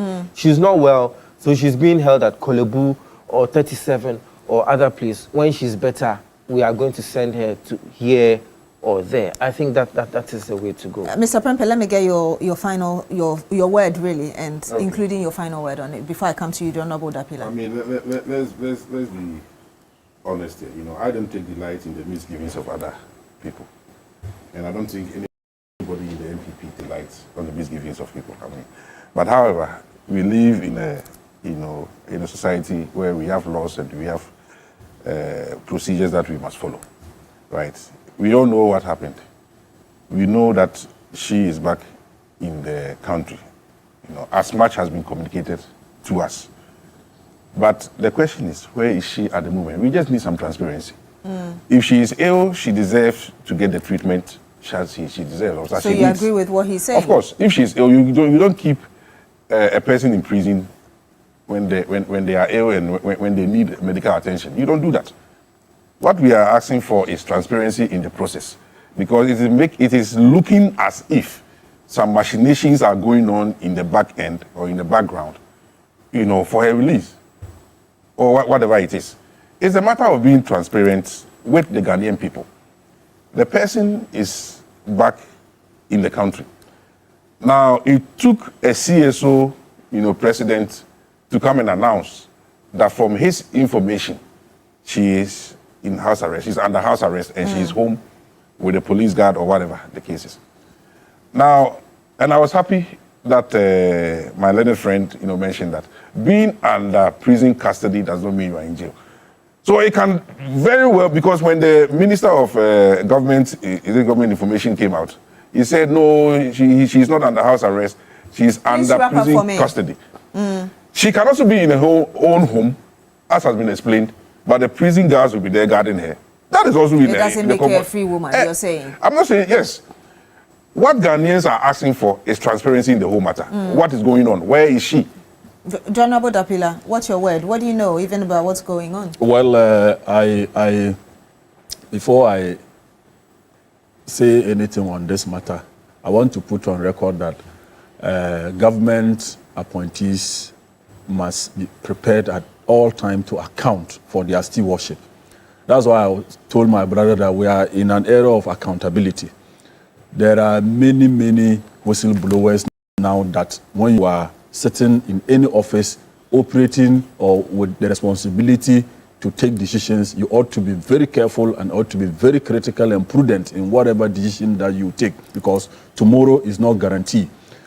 This matter of Sedina being returned and the speculations, people have already even conjured that the woman, there's going to be an appeal and the president is going to say what, blah, blah, blah, and all of that. All I want to say is that it's all premature ejaculation. Whatever that will happen in this matter will be within the ambit of the law. Nobody will use power capriciously like it happened in other regimes. No, the president is so much careful about certain actions and inactions. Beatrice, my last word is that the MPP in demanding for whatever that they want in this Sedina Tamakule issue, they should bring Ken Ofori-Atta to come and account for his stewardship. That is all that I want to conclude on. All right. They should bring him to come and account for. Right. If they don't, if they are not able to do that, okay. Thank you. Look, let me tell you one thing. What will happen to you people if you are not able to bring your former finance minister to come and account for his stewardship, you will not be able to even campaign in 2020. Let me give you a promise. I'm sorry, we've run out of time. In 2029, you come to power. From Chairman Olabode Williams, your microphones are actually off. Says, good morning, Beatrice. Our MPP minority in Parliament serious at all? Why do you claim you commissioned a project that has not been completed? And I'm not able to read all the messages. We are suffering as a nation with misplaced priorities. I believe that's something I read earlier. But very shortly, the sports team will be taking over with Mundial Daily, but there's a big birthday wish coming from the loved ones of Della Dem of Top in 10 fame. God bless you. Happy birthday to you, and thank you all very much for sending in your messages. And let me say a big thank you as well to the Honorable Dapila Kletus Seidu, MP, Jirapa, Member of Parliament for Jirapa in the Upper West Region. Also to you as well, Mr. Kwame Nkrumah, private legal practitioner. Thank you for joining us. And to you as well, Mr. Kwame Prempeh, former Deputy CEO, Public Procurement Authority of the NPP. Let me say a big thank you as well to